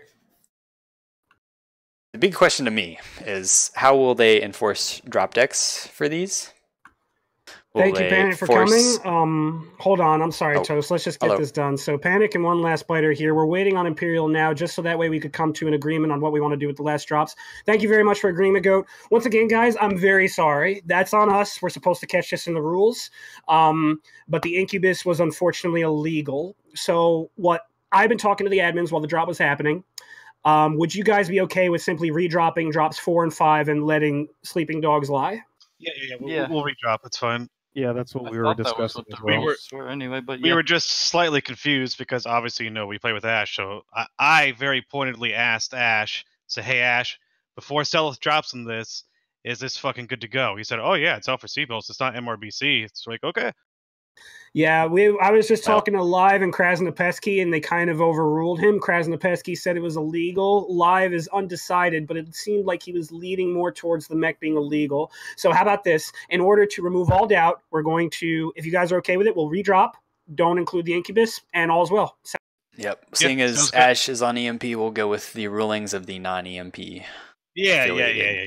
And once again, like I said, McGo Panic, I'm terribly sorry. That's on us. We should have caught that. I'm happy that you guys are okay with it. Panic, thank you very much for being a great sport about this. We really... Yeah, no worries. It's just, it's not about, it's at the end of the day, it's not really about whose admin is correct. We had a couple guys just go in like the rule book, if you will. So just, read the rules, but we're okay with redropping. It's fine. Just in the sport, for the sport of the fun of the game, I suppose. Excellent. Thank you very much. We appreciate this from 228, and we appreciate this from Imperial as well, that this transition was very smooth. Okay, we'll start right back from drop 4. Teams will be switched right back to where they were. 228 will start team 1. Imperial will start team 2. We'll stick with Alpine since the map ban phase since the map ban phase was already decided, and we'll go from there. Sound good? Yep. Thanks, guys. Yep, it's great. Thank you. Thank you. Good luck, guys. Okay, so we'll take a quick intermission. I will be right back, Toaster, as the team says. Okay. Well, I guess I'll just talk. So I think if I really have to say, I think this change is really good for for 228, right? They lost the first match, but not only do they now have a chance to win it, they have a chance to kind of adjust their drop decks based on intel that they gained from those 2 matches, which is, I think, a very big sticking point for them. Not only did they get a chance to win, they have a chance to see what EMP was playing that beat them and plan accordingly. Oh, we are leaving this lobby. Hello. Oh, rip. I'm not supposed to leave this lobby. Ah. Hey, Saruman, send me an invite. Rip. Alright, you like my lovely gargoyle? So yeah, now that I am by myself, chat, what do you have to say? Have you liked these matches? Comments, concerns? If you have concerns about my casting, please go to the MWO Comp Discord. Let me know what I did wrong, what I could do better. I know some people do like the first-person view, but let me tell you, the controls are awful, and I'm not going to do it. Maybe someday we can see if we can get like a dual cast where one person just does inside mech perspectives, but I am sorry if you're missing out.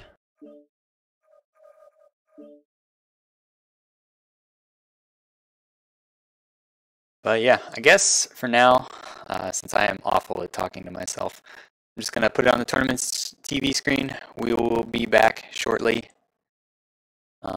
Actually, no, I'm not going to do that because otherwise people will think the stream has ended and I'll be in even bigger trouble. But yeah, overall, great matches. And 2 more to go, so we thought we were almost done, but the night is young yet. Just hope all these players don't have to get up in the morning. That would be unfortunate.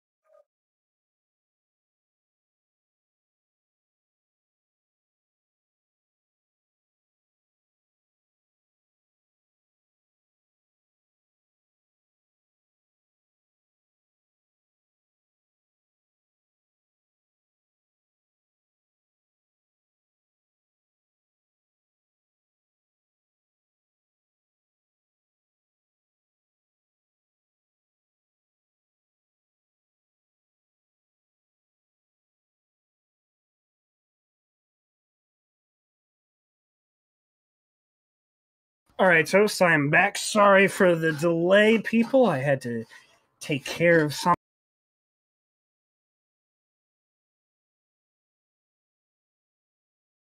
Send me an invite because I am a spaz and left the lobby. That is perfectly fine. We are all spazzes because we messed up a pretty important rule. We didn't mess up the rule. We just didn't catch it. Yeah, we probably should have, though. So, yeah, that's whatever. True. Anyway, you are back, sir. All right. And now, Panic Button will be the one to receive the first invite since he starts his Team 1. Yep, so we're going back to drop 4 with, is it 228 is Team 1? Is that correct? Yes. 228 is Team 1, and then EmpyreaL switches. EmpyreaL swing Team 2. Mm-hmm, definitely. So I haven't talked to the judges. Now that we're redropping, what is the rule about drop decks? Are they allowed to change? I would imagine that since EMP has to change at least one mech, they're both allowed to change their mech drops, right? Yes, they can change the deck and they're moving around mechs. That's perfectly with. All right, so just in case this happens again, now you know. Do you think we'll see any major change-ups? Maybe, I mean, I imagine 228 at least will bring fewer PPC mechs and hedge away from those PPC summoners that didn't seem to do so well on the previous drop 4. But what do you think? What do you think they'll replace them with? Will they just do what they did in drop 5, but on the other side? I think that what they're going to do is that they're going to see each other's decks, and because they're allowed to change mechs around, because this is a complete clean redrop, that where they're going to see some counterplay. Like, I think EmpyreaL 228, they're going to think, all right, they've seen my range deck. What am I going to do to counter? But at the same time, EmpyreaL can also change their deck, which is why I think it's fair to allow certain mechs to be changed around a little bit. Yep. You know, both, it's not just one side or the other. Both teams have seen what the other team's going to do. It's no surprise either that Alpine Peaks favors a range trade. I think EMP might be a little bit on the back foot because they were the ones that brought the Incubus, but at the same time, EMP can now reinvent their strategy a little bit. I mean, you can do almost the same thing with an ER large cheetah, right? It's like, I believe I saw it in one of Worlds. It's a cheetah with 1 ER large, 2 ER smalls, and some machine guns. It's not a good mech, for sure. Don't run it. But for what they were doing with the Incubus, I think it could fulfill a similar role. But it does come down to how much do they try and strat each other and guess each other. And, you know, how deep does this onion go, right? Oh, they're gonna just try and counter strat us, so we'll counter strat what we think they're gonna counter strat us with. Definitely. And you know what? The biggest thing is that if one team gets caught up in trying to counter strat the other, it could actually lead to a severe disadvantage. For instance, if 228 tries to counter strat with, say, ATMs or Brawl or something like that to try and beat the disadvantages of range, then they might find that they lack the flexibility in order to carry the match to where it needs to go. So at the same time, I think that while each team's thinking about what the other team's going to bring, on the other side of the coin, 228 might just be like, hey, you know what? Drop 5, we beat them with this. Let's try and run it in drop 4, have a little variations, but just stick to our guns and stick to range. And EmpyreaL might be thinking the same thing. I think that in them trying to counter-strat each other, even though I said originally that, you know, they're going to kind of try and be in each other's head, I don't think we're going to see that big of a change. And I think at the end of the day, we're still going to see range being brought. We're still going to see these teams duking it out with long-range ER large lasers, mixing it up with some range to short-range to long-range mechs. And it's just going to present itself as kind of an enticing situation. Yeah, I think, you're probably right. It's probably both teams think they know what the best deck is for them for what side they have, and they're going to bring that. Maybe they made some very slight adjustments, but I think if we see any major changes, it'll only be in the light slot, right? Because I think that's where you have on this map the most equally viable options. Do you run, you know, some kind of knife fighty mechs, or do you run that Panther, right?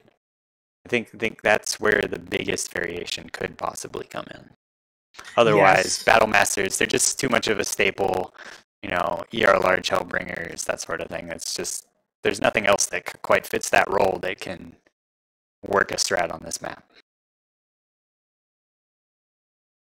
Definitely.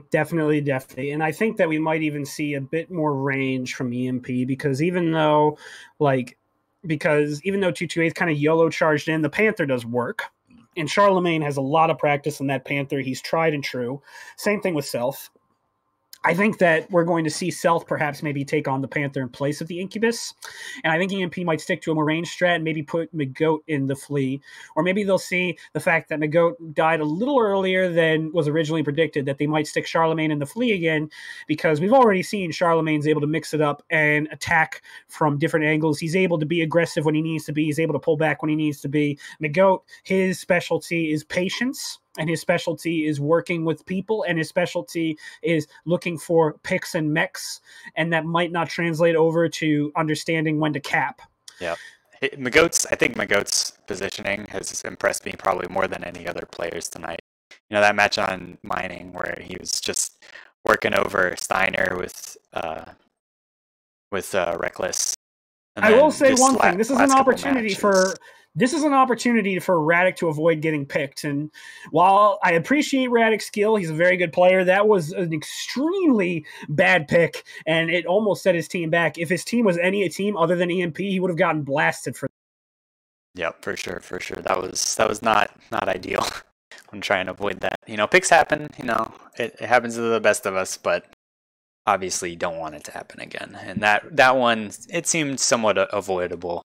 Granted, he needed to know that Warhawk was going to shoot him as soon as he came around that corner. He needed some sort of eyes from his teammate to be like, okay, it's safe for you to cross this open gap and get the theta. Definitely. And it's going to be interesting to see how EmpyreaL and 228 tackle this kind of situation. We've seen the strengths and weaknesses of certain mechs. Charlemagne's aggression, McGoat's tempered patience, Self's balance and tactical acumen. You have Radic, who is a bit more of an aggressive trader. Words are hard, but he's still able to come through with some clutch plays. I've seen him play when he was on Antares. He's a very good pilot. But on the other side, you have 228, who works as a very cohesive unit. We've seen Panic Button and One Last Bite pull some things out of their hat to be able to come away with some win. And we've seen Archon Adam Steiner and Totok the Potato Hunter both trade very, very well. Yep, and I do think, you know, this could be a morale blow to EMP, but I think they're too experienced to get a little bit rattled by this. But I do think, you know, 228, they're going to be feeling a huge morale boost for this, right? Like, they've got a chance to just completely redefine how this match is going. They could win it. You know, they win both these drops, and it went from what was, we thought, a 3-1, potentially a, 3-2 or 4-1, to something they have a chance to 3-1 them or 3-2 themselves. So definitely, a lot of people probably don't think of this like, a lot of people probably think it's just woo, it's not real. But having played on sports teams, having played in competitive settings, momentum is a thing. Like, when you're playing football and somebody gets a touchdown, 2 touchdowns on you, the will to compete kind of saps away from you. It's the same thing with soccer, with baseball. When you're down, when the chips are down, that's when you really have to compete. And right now, EmpyreaL is definitely on their back foot. They played 2 hard matches. They came out with 2 hard wins, and they had those wins erased because of a rule technicality, which was unfortunately caused by Ash, who is a league admin. I hate to agree with McGoat, but he's right. For all of Ash's charisma and intelligence, he definitely should have caught this. God damn it, I'm pretty Ash. sure and I'm pretty sure he won't make that mistake again. Like I said, he's a very smart dude. Yeah. And, he definitely is a very busy guy in real life. He has to manage multiple chains, like we get that. But when it comes down to your team, you have to be on the ball with this. Since if EMP didn't run that Incubus, then this would be over. Exactly. It would have been over. EMP would have been in 4-1, and they would have been in a great position to continue moving out through the tournament. But at the same time, you really can't fault Ash either, because he's made some amazing plays and was the top trader in the Alpine Peaks match. So if there's anybody that could screw up, it is him. He won it, and then he threw it. And now, like Loki, he can win it again. Because you know what? That's like Old Norse gods. That's like pure Loki. Loki would be the guy that would screw everything up, and then he'd come right back and fix everything all together. Well, we'll see. They've definitely got a fight ahead of them. None of these games have been a stomp, right? So any of them could go either way, and I'm sure this one will be just as close, however it turns out. You are right. Each team has lost at least 3 mechs in their wins. So it's definitely something to keep your eye out. It's, you know, every team has taken out at least 3 to 4 mechs. Like, as I said before, right now at this point, I believe the kills are 228 has 18 to 20 mechs down, and Imperial has at least over 24. I want to say 27 to 28. That's a very close kill ratio. Yeah, like, obviously, like, I don't have the obvious numbers, but the fact that they're 2-1 right now means that the mechs destroyed is not far from each other. 228 has been playing these very close to the chest, and they're playing very well. Like, I'm honestly impressed, but at the same time, EMP's play constantly, you know, it constantly impresses me. Charlemagne will always impress me. Like, that's my boy right there. All right, that is my favorite light pilot right there. Like, looks the way he plays Charlemagne's ready to go. Goat as well.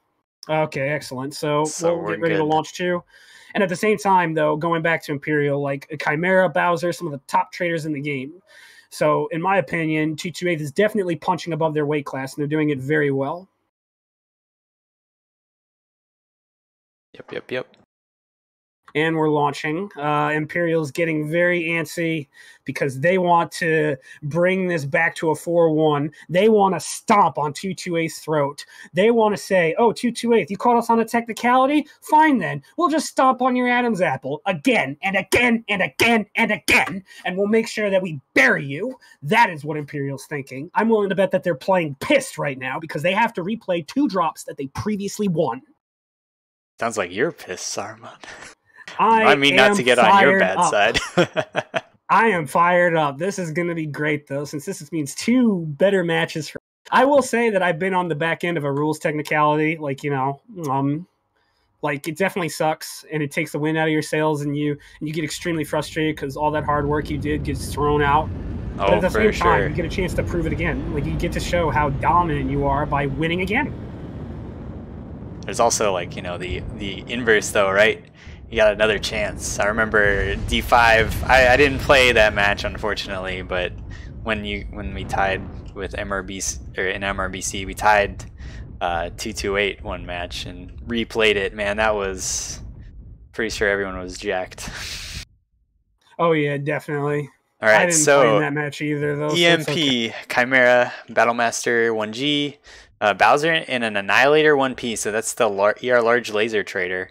And then your regular Stalker 5S, a Hunchback 2C this time. I would guess ER larges, Ash in a Virago, and Charlemagne in a Panther. Also, it's worth noting that McGoat has ER medium lasers, so they're probably expecting him to do some trades at the moment. Meanwhile, on 228's side, Panic Button and Dom and the Osiris 4D, very good trading mechs with ER medium lasers, I apologize. Those can reach some distance. Archon Adam Signer, Stignator Warhawk Prime with the ER PPCs. Guys most familiar with that mech makes his home in it. Totok the Potato Hunter and his Hellbringer with the quirks, reaching his ER large lasers out to almost 1,000 meters optimal. Very good. And one last bite in the Battlemaster with large lasers as well. ER large lasers, I believe. So both teams are once again opting for long range, with EMP switching some of their closer range mechs to longer range mech, obviously to make up for the Incubus. It looks like 228 has taken a page out of EMP's book. They've positioned Totok much further back and higher up to Overwatch Sigma, so it's going to be a little bit harder, I think, for EMP to get their claws on that cap point. And as it stands, we have one mech at the very top of Mount Everest of Alpine right now. It looks like that's one of 228's scouting mechs. I want to say that it is one of the Osirises. 2 of them, both Panic Button and Dom over there in the Osirises. Kind of eyeing McGoat, I guess. McGoat, I think, sees them backing up. And they drop down. McGoat sees them. Does Radic know they're coming? Similar situation. Yep, Radic could fall for the very same ganking maneuver again. There needs to be a light response from Imperial. If there isn't one, then they could be in serious trouble. Charlemagne himself, they need to recognize that this movement is happening and at least start making an aggression, because if those lights jump McGoat and Radic, it's going to be the same situation over again. Radic is actually in a softer mech this time instead of the Grasshopper. It's the Hunchback 2CA. That thing drops really easily. And the problem is Radic will have to drop back, so he won't have any support from the rest of EMP. Radic can't really move forward because of where 228's set up. If he moves forward, he's just out in the open and free pickings for the likes of Archon. Yep, and right now trades are still the same. Self 91, 97 for Bowser, 98 Charlemagne, 93 for Chimera. No one under 90% either for 228. Gillicuda the lowest at 94. I spoke too soon. Panic Buttons at 92, and his Osiris 4D trying to trade aggressively with Radic and McGoat. But this is a pretty big statement that Radic's able to hold the line. He isn't taking much damage, and he's actually dishing it out. Pretty big alpha eaten by Panic Button. Yeah, he's under 90% now, and he's slowly climbing down. Chimera, however, is starting to slow down too. I'm sorry, what were you saying? These Osiris is like they need to be more decisive. I think they got to do something. They got to either commit on Radic or try and do something to McGoat, or just get out of there. They're not winning these trades at this long range against the Hunchback, even if they've got ER means like I think they do. Now that being said, Radic, yeah, backup's coming. Selith has arrived, but Radic's now taking some side shots from the main body of 228, who can see him. And we're starting to see some trade difficulties with EmpyreaL too. The armor is starting to get chinked. Panic Button and One Last Bite are the only ones that are injured, and that's because they're trading aggressively. The lowest percentage on 228's team that's actually doing a lion's share of the trading is Gillicuda at 81%. Meanwhile, Chimera is down to 77%. So if you look at the actual sphere of trading between the assaults and heavies, this is actually a reversal of what we've seen last time in Drop 4. 228's heavies are winning these trades. Meanwhile, EmpyreaL's struggling to get the advantage there, and the Osirises have pulled out. But that being said, EmpyreaL might be struggling to get the advantage. They also have a 3 cap, and it doesn't look like 228's in any position to change that soon. Exactly. The Osirises definitely did not win their fight, and while the percentage trades are in favor of 228, it's not enough to really turn the tide of battle, but it is worth noting that this is exactly how the last match started. So if 228 could take a page out of EmpyreaL's book, start forcing winning trades, clamoring up mechs, repositioning them on one side or the other in order to win the trades necessary to egress and move and gain better positions, then they could potentially pull this one out. But right now, it's just not looking good. Gillicuda's at 74%, and I think that's actually a meaningful 74% since his CT is open. Yeah, Panic Button need a pickle now, kind of moving across in their 2 Osirises. Maybe they'll try and grab Sigma, but with Charlemagne position where he is, it's a hard sell. And it's worth noting that One Last Bite is almost open in his shoulders as well. So I actually spoke too soon. 228's Battle Masters are getting hurt where it counts. Meanwhile, you look at Bowser and Chimera, they're actually spreading their damage very well. Chimera is only orange armor in the places that matter, side and center torso. Same situation for Bowser. So I actually spoke too soon. 228 is not doing as well as I thought they were on these trades. And 228, I think, showing that, you know, EMP, Bowser, and Rickrom, they're just kind of standing out in the open. Look at Self. He's trying to get aggressive in the flea. There we go. He's bringing his DPS. That's exciting. He's trying to finish off One Last Bite, but he ate a big alpha. Oh, my goodness. This is... he takes the side torso off One Last Bite, but there's a strike on him now. He's got to dodge that, or otherwise he can potentially be one-shot.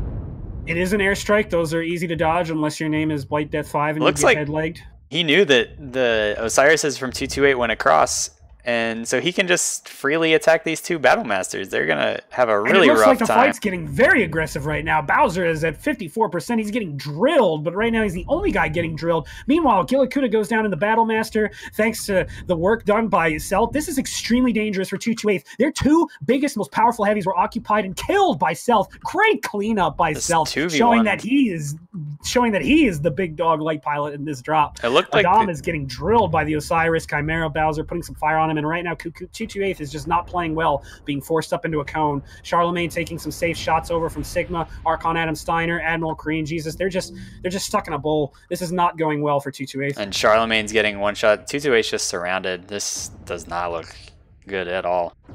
And they really don't have the mechs to take on the Osiris.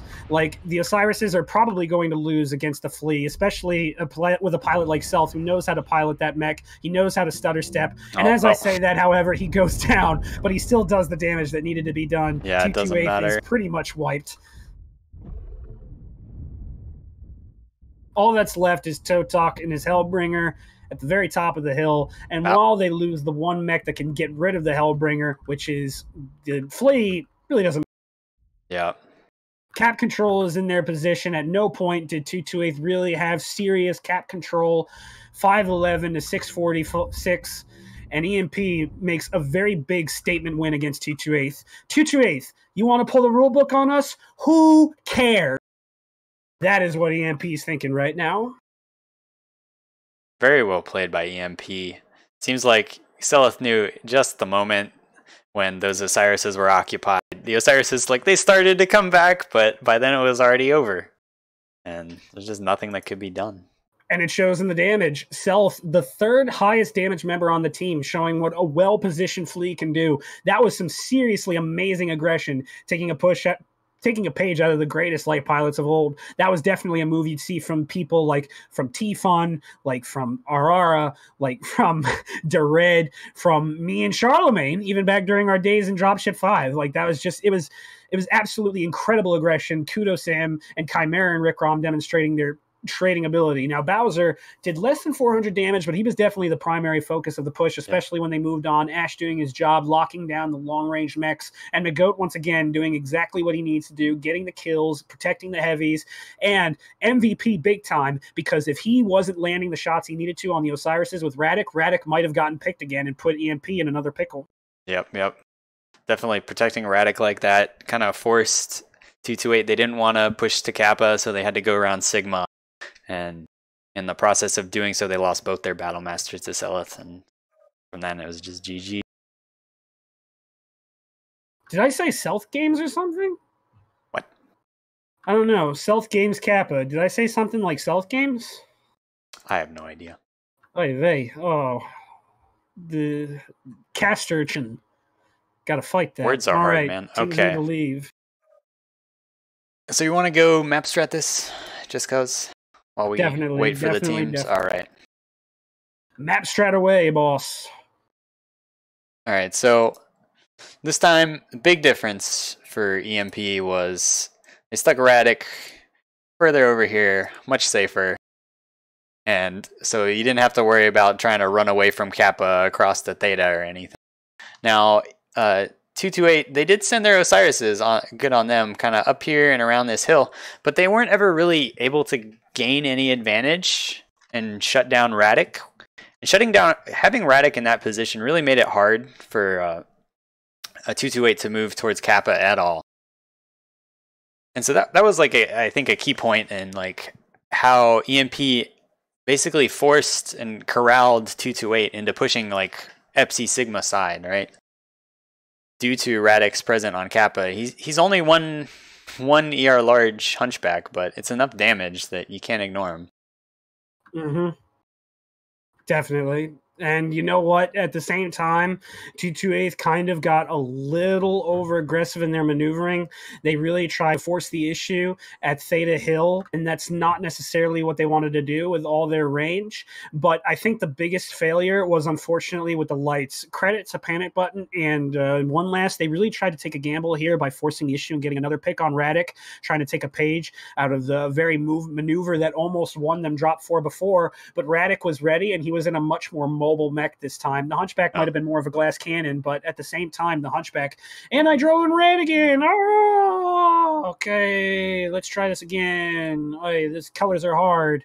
But anyway, 228 tried to push that side, and basically One Last in Panic Button tried to force the issue over at the Alpha Hill, but Radic, in his more maneuverable mech, was kind of able to evade fire, and McGoat, once again, playing MVP. He was Guardian Angel to Radic.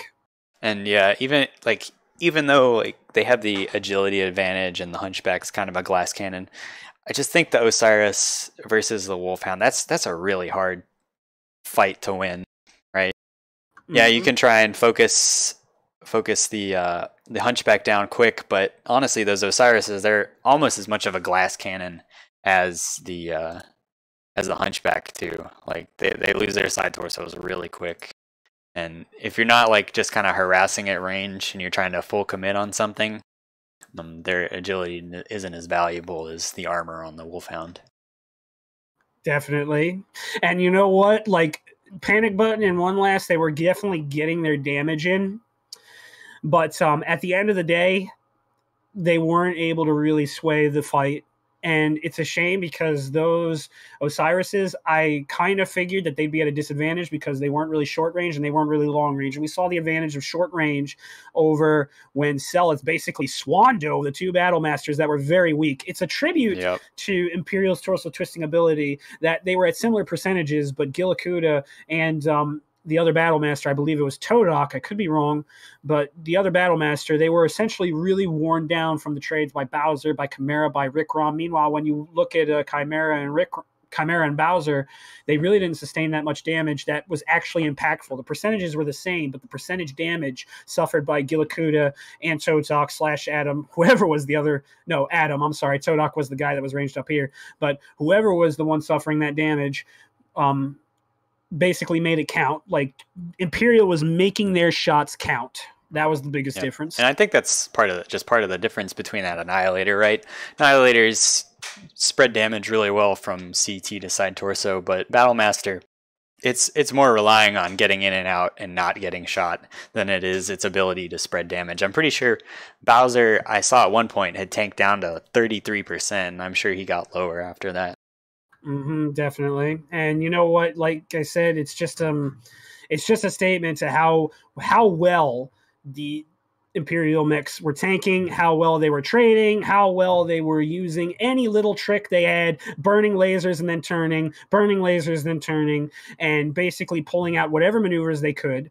And it's actually worth noting that even though 228 was in the right in calling for redrops because the Incubus was an illegal mech, 228 actually, I believe, took more mechs in the last round. So in all honesty, they would have been better off just allowing the results to stand, but I can definitely understand their reasoning. Like, they wanted a chance to play again because they're good sports. Yeah, they don't want to win on a forfeit, and good on them. I mean, power to them.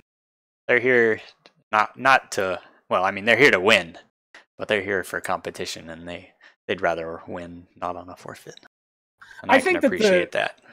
I think the big mistake 228 made was that they might have assumed that Riddick was going to go for the Grasshopper again, and they kind of went for that same flank instead of maybe being more aggressive on Sigma or presenting EmpyreaL with a package that they weren't going to expect, which is something that's actually a little unheard of with 228. Like, as I've said before, Panic is a very intelligent, cerebral drop commander. So normally he mixed up. I think it could have worked, but I think just the Osiris's just weren't the right niche for that. Like, they're too mid range. They need to commit on like being brawl mechs, so you can go try and pick full commit, pick Radic and Magote if he tries to help him, or you need to be like a. Yeah, that's what I'm referring to. Like the drop planners for 228, whether it was Chrisman, whether it was Panic, whether it was anyone else in 228, they're normally very good with fitting square pegs and square holes. You know, they normally didn't try to fit square pegs and round holes. Trying to use the Osiris's to gank that Hunchback 2C, gank Radic on the hill, that was essentially trying to force a square peg into a round hole. They didn't have the mech selection for it. They stayed way too long to try and make that engagement work instead of moving around, trying to take a different flank, trying to force Sigma, trying to assist with the ball, trying to do a manifold of things. They needed to decide on a course of action and execute it quick. Definitely. They definitely weren't doing enough just sitting there kind of poke trading. Mm-hmm. But all right, we're still waiting on these two teams. Have you sent the invites? Yeesh, and 228 is getting reamed in chat for their decision. But chat, I'm going to say this. I'm defending 228's decision because it gave them a chance to win again. When you have an opportunity to redrop, you take it. You know, this is competitive leagues. It's the same thing with something like American football. I know that a lot of people probably don't understand American football, but to put it in perspective, in American football, there's certain things you do, right? Like when a team is in a chance to get points, what they'll do is that they will grab a receiver by any means necessary and immediately pull penalties just to stop that receiver from making a play at all. It doesn't matter if it drags on the game. All that matters is that it stops the play and gives the defense another time to make another move. So it's one of those situations where 228 is doing whatever they can to win, even if it is unconventional. Yep. And I think a lot could be argued. You could say that, you know, for 228, if they now go on to lose 1-4, and before they maybe would have ended up 2-3, it's still a loss. And if they want to beat EMP in the tournament, they need to try their darndest to make this a win. Exactly. However slim the odds may be.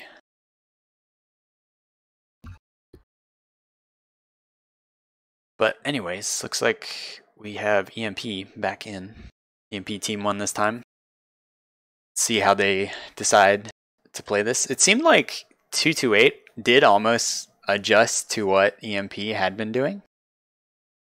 Granted, the mech choices were still different, and I think the Osiris has definitely played a big part in kind of EMP's win. Definitely. It's just that middle ground, right? Like in comp, everyone talks about min-maxing potential. The Osiris isn't exactly a min-max. It doesn't abide by that philosophy that a lot of competitive players utilize. You're trying to find a middle ground between having enough DPS to kind of do okay in short range, have enough range to engage at longer ranges that short range mechs can't engage in, but at the same time, you're not min-maxing your potential. You saw what Self did. He had a short range, quick, light mech, and he eviscerated the Battle Masters with it. Charlemagne, same difference. Pure long-range mech to fulfill a role. That role being stalling, trading, eating up space by zoning other mechs out with his lasers. He fulfilled that role well. Panic Button one last, we saw what that attempt to hybridize their range got them. It got them nowhere. It's the reason the Osiris is a pug star, but it's not good in comp, is the same reason, you don't really see that Panther ever in pugs, but it does work on these extreme long range matches in comp. You can work, you have a set role, you have a set team, how they're all gonna play, and so you can work around it better. Definitely. But the Osiris, it's kind of the jack of all trades, master of none, and pays the price for it. Exactly. Like, it doesn't abide by the min-max rules that most comp teams follow when making their builds. And as I said, evidenced. 228 wasn't able to get the pick. The Osiris wasn't enough to really change the fight. It took forever for them to kill the Flea, which was wreaking havoc on the enemy team. And it wasn't enough to really turn anything in their advantage. It's a good mech, but it wasn't focused in a role. It didn't have a job to do. Yep, but looks like everybody's back in the lobby. Final game of the night. Game 7. 4 and 5 didn't count. Well, let's hope. Last thing we need is Celt to sneak another Incubus in here, and we have to redrop this again. Are you saying I just jinxed myself? You might have. That's what you're saying. Maybe. I don't know. We will see. Don't jinx me.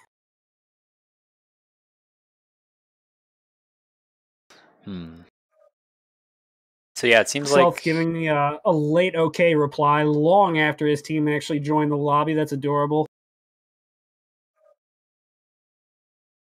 Waiting on Nita Pickle to ready up, EMP and waiting for this final game to go.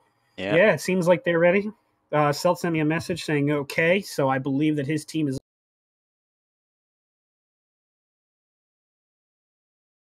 I should have thought up some questions for this interview, but I guess they've gifted me with plenty. I have a lot of questions too, but if you want to ask some, obviously you will get to ask some too, Toaster. I will not hog up all the questions on you. All right. EMP's ready. I'm going to assume, does glub glub mean ready? I don't know. I don't speak fish. I'm going to assume glub glub means ready, ready, and I can't wait. This is the final match. This entire series has been amazing. I wish I could scream louder, but it is 1 o'clock in the morning, and I don't want to piss anyone off, so we're just going to go, and I'm going to be somewhat lukewarm excited and talk with hands that nobody can see. This stinks. I mean, I can be loud for me. If you want to, get a camera and put yourself up on the screen, I can do that. Yeah, people can see my old hat. They can see my weathered Yankees hat. They can see me wearing my wife beater, my lion tattoo. All wonderful.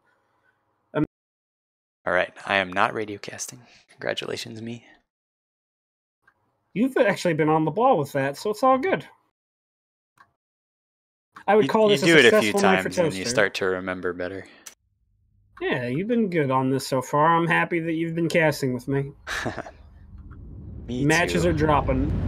Gyukuda, we are a team of 12-year-olds. I know that is For fact, it's a lie. So let's look at EMP, Battlemaster again, Hellbringer, Stalker, Hunchback, 732B instead of the Annihilator for Bowser. So Bowser just picking whatever mech he wants, I guess. Flavor Well, of the moment. At this point, Imperial has won, so they're probably relaxed a little bit, knowing that victory is theirs. McGoat is out of the light. Instead, we have Selith and Charlemagne in the lights, and it looks like Imperials kind of spread their tonnage a little bit to facilitate Magician, who actually is a beast in these PPC mechs. Once again, it's been a staple of his. He's been in comp longer than most can even remember, and he's used to the pop sniping meta of old, where it was all Victors and Cataphracts, except no PPCs, actually. He's running ER large lasers, but probably still a similar concept. All right, so 228 brought linebackers. And their only real traders are a Warhawk, and I don't know what this Blood has. Oh, it's a Lerm Blood Asp. It's a Lerm or ATM Blood Asp. And One Last Bite and Korean Jesus have set themselves up right under Theta. EMP's got to know by now that something is up. They have not seen nearly the traders you'd expect. What are they going to do about it? This is going to be interesting. We're going to see this. I mean, the mechs might have been spotted already by that one mech that was on the hill sniping with ER large laser clan variant. But the linebackers, 228, credit to them. They're the ones that popularized linebackers in comp. They're the reason we see linebackers now. 228 are brilliant with these linebackers. I can't wait to see what they have in store for them. And this Hellbringer looks like he might be the first casualty of this linebacker push, as 228's just streaming over. McGoat. And McGoat is in a terrible position right now, trying to put whatever burns he can, but he's already almost dead. Is there, but... Yeah, his rear torso is already messed up. All it's going to take is one more easy alpha. McGoat's trying to defend however that said, they leg and kill panic button before McGoat even goes down. Selith and Charlemagne putting in some nasty burns, and Nita Pickle is just forced out. They don't even get McGoat. Wow, what a turnaround. And that's what I'm talking about with light ability. Like, you know, Panic and Nita Pickle and One Last, they're very good, but I stand by my word, man. Charlemagne, best light in the game. Cell's not that far behind. It's 1A, 1B, and they're showing why now. Now this main linebacker and Huntsman push is in an awful position, right? They've got the ER large Hunchback and Charlemagne behind them. They've got Radic off to the side, and then the main body of EMP in front of them. Are still coming in. Bowser just got annihilated by Nita Pickle. So once again, Nita Pickle's trying to make a statement. I'm here too, and I can definitely be as good, if not better, than Charlemagne herself with a pick of his own. And it looks like Imperial is going in. Selith wants Oblivion, and he picks him off before 228 can even seem to react. And right now, the linebackers are behind the hill. They're getting picked off at long range. They're trying to get whatever kills they can. Imperial's moving up to try and get some shots. Their Lerm mechs at the back are putting out some damage. I believe... Their push is seriously stalled. That's T2A's. Looks like the other Huntsman, Gyokuda, is legged. One Last Bite kind of going off by his own. I don't know. This looks over. This looks like desperation by One Last Bite, trying to get Radic off of him. Yes, but Radic is doing a great job going for legs. One Last Bite is pretty much one-tapped, but Radic is lost the side, and likely it looks like to go he's down already going to soon. lose. Yep. And that's over. Radic is out of position, and this is putting Imperial in a bad place, since now they don't have that ranged ability to kind of pick off legs, but at the same time, these linebackers are in a terrible spot. The Lerms from this Blood Ash, though, they're doing work. They're keeping Selith pinned under the point. And right now, Rick Rom's eating crow, just getting lermed constantly. Chimera takes out the second Huntsman, so now we're down to two linebackers, the Warhawk, and then the Blood Asp, and I don't know what else that is, a Wolfhound kind of off by themselves. It's worth noting, however, that the Todok is, I was just about to say that. Charlemagne is fresh, and right now he is one of the impact mechs in this game. That Panther on this map is super deadly. One Last Bite's up here, about to pick off the Magician. And Magician has no idea he's there, just takes a full alpha to the back, but doesn't die. And Todok in his Lerm mech finishes off Rick Rom. That's extremely dangerous as well. One Last Magician Bite goes down. Magician, as you said. Charlemagne starting to get lermed. This is the perfect match for him.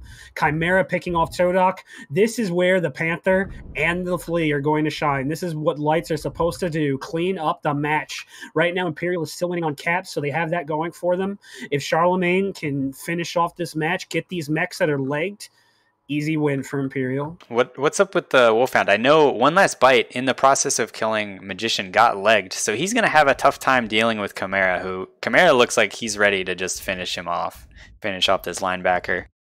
To Nita Pickle's credit, he's pricking himself very well, but once again, Charlemagne gets an impact kill on Archon Adam Steiner, and Imperial's rolling through this win. Charlemagne getting key pokes on, Nita Pickle. You say rolling through. It's 3-1. It's not that By rolling through, what I mean is now they're cleaning up. That's what I'm referring to. Yes. All that's left is One Last Bite, and the last couple of kills came in quick succession. While the end was obviously a little quicker than most, at the end it turns out that Imperial just swept through the mechs, killed what they needed to kill, and all that's left is One Last Bite in his legged linebacker seat. His leg linebacker.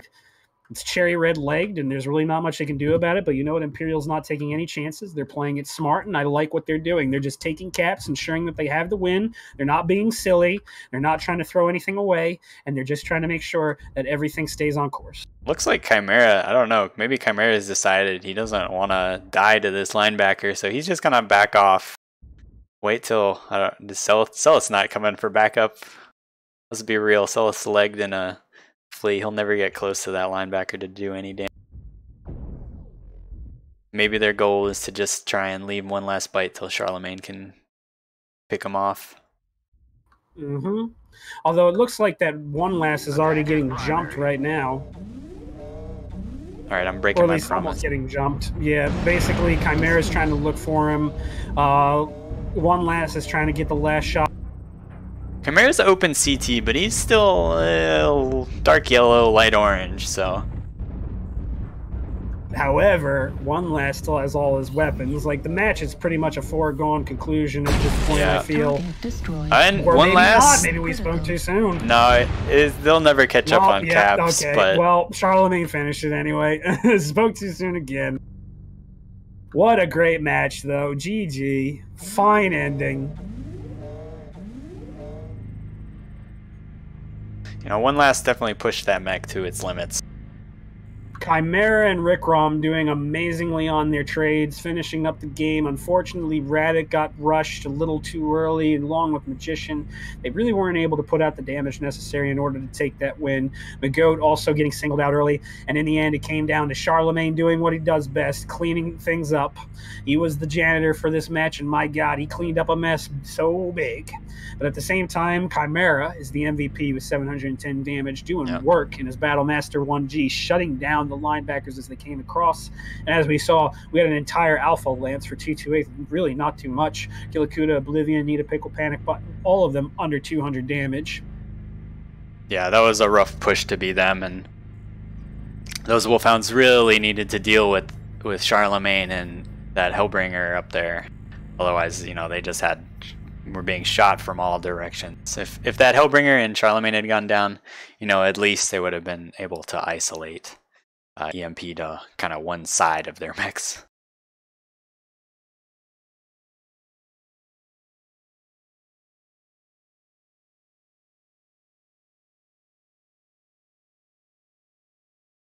But yeah, you want to map strat this while we wait and see if people want to come in here for an interview? Let's see. They might already be in position. We can kind of map strat after they're done. Yeah, so there's one Imperial #1. Bowser's coming in for the interview. Let's wait on 228. They'll probably be here shortly. Whew, what a match. What a match. Yeah. One Last Bite, he tried so hard to carry that match on his back. He had 4 kills, 600 damage, and a linebacker nearly legged like halfway through the match, but it just wasn't quite enough.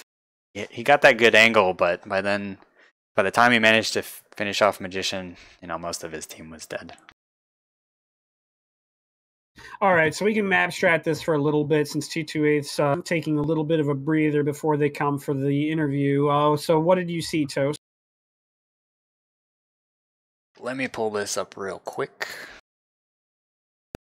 So the big thing was 228 snuck their linebackers in right under theta. Oh, wait. ASAP. Sorry, let's hold on to this and let's get the interview process going. I apologize for the interruption, but they're all...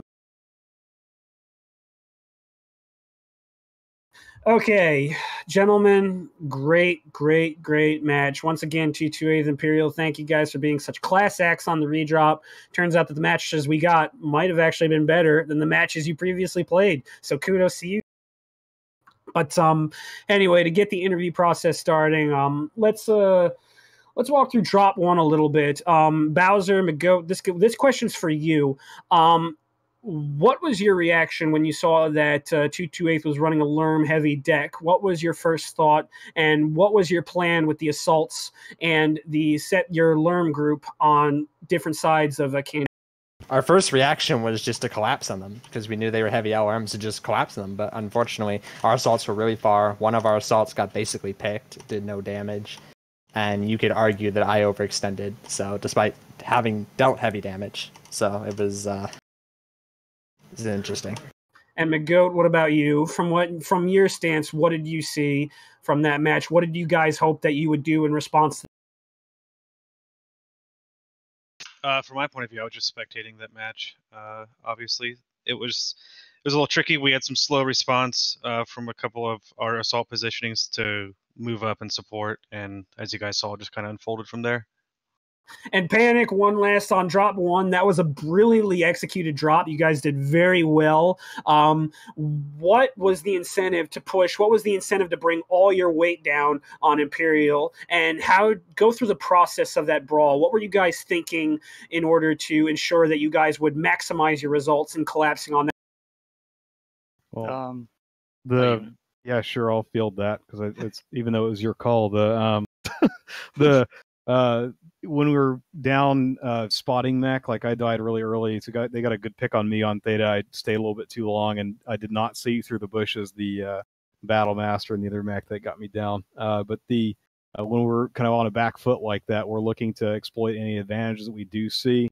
And I think a couple of our guys spotted the Annihilator that was over on the far side of the map, and that thing is, molasses on a cold day. So we're kind of one last call that the optimal solution right now is to move to the right and collapse the mechs that have piled up, trying to pressure our LRM deck from up close on the right-hand side. And so I think he called that out a couple times, and we reinforced it, and were able to get that done. A couple of our guys really pulled together to clutch that, since the EMP guys were really close to actually completing the collapse. A couple more seconds of delay, and we would have probably been hosed. Okay, now I would like to skip past drop two, since even though that was a lot of fun. Wait.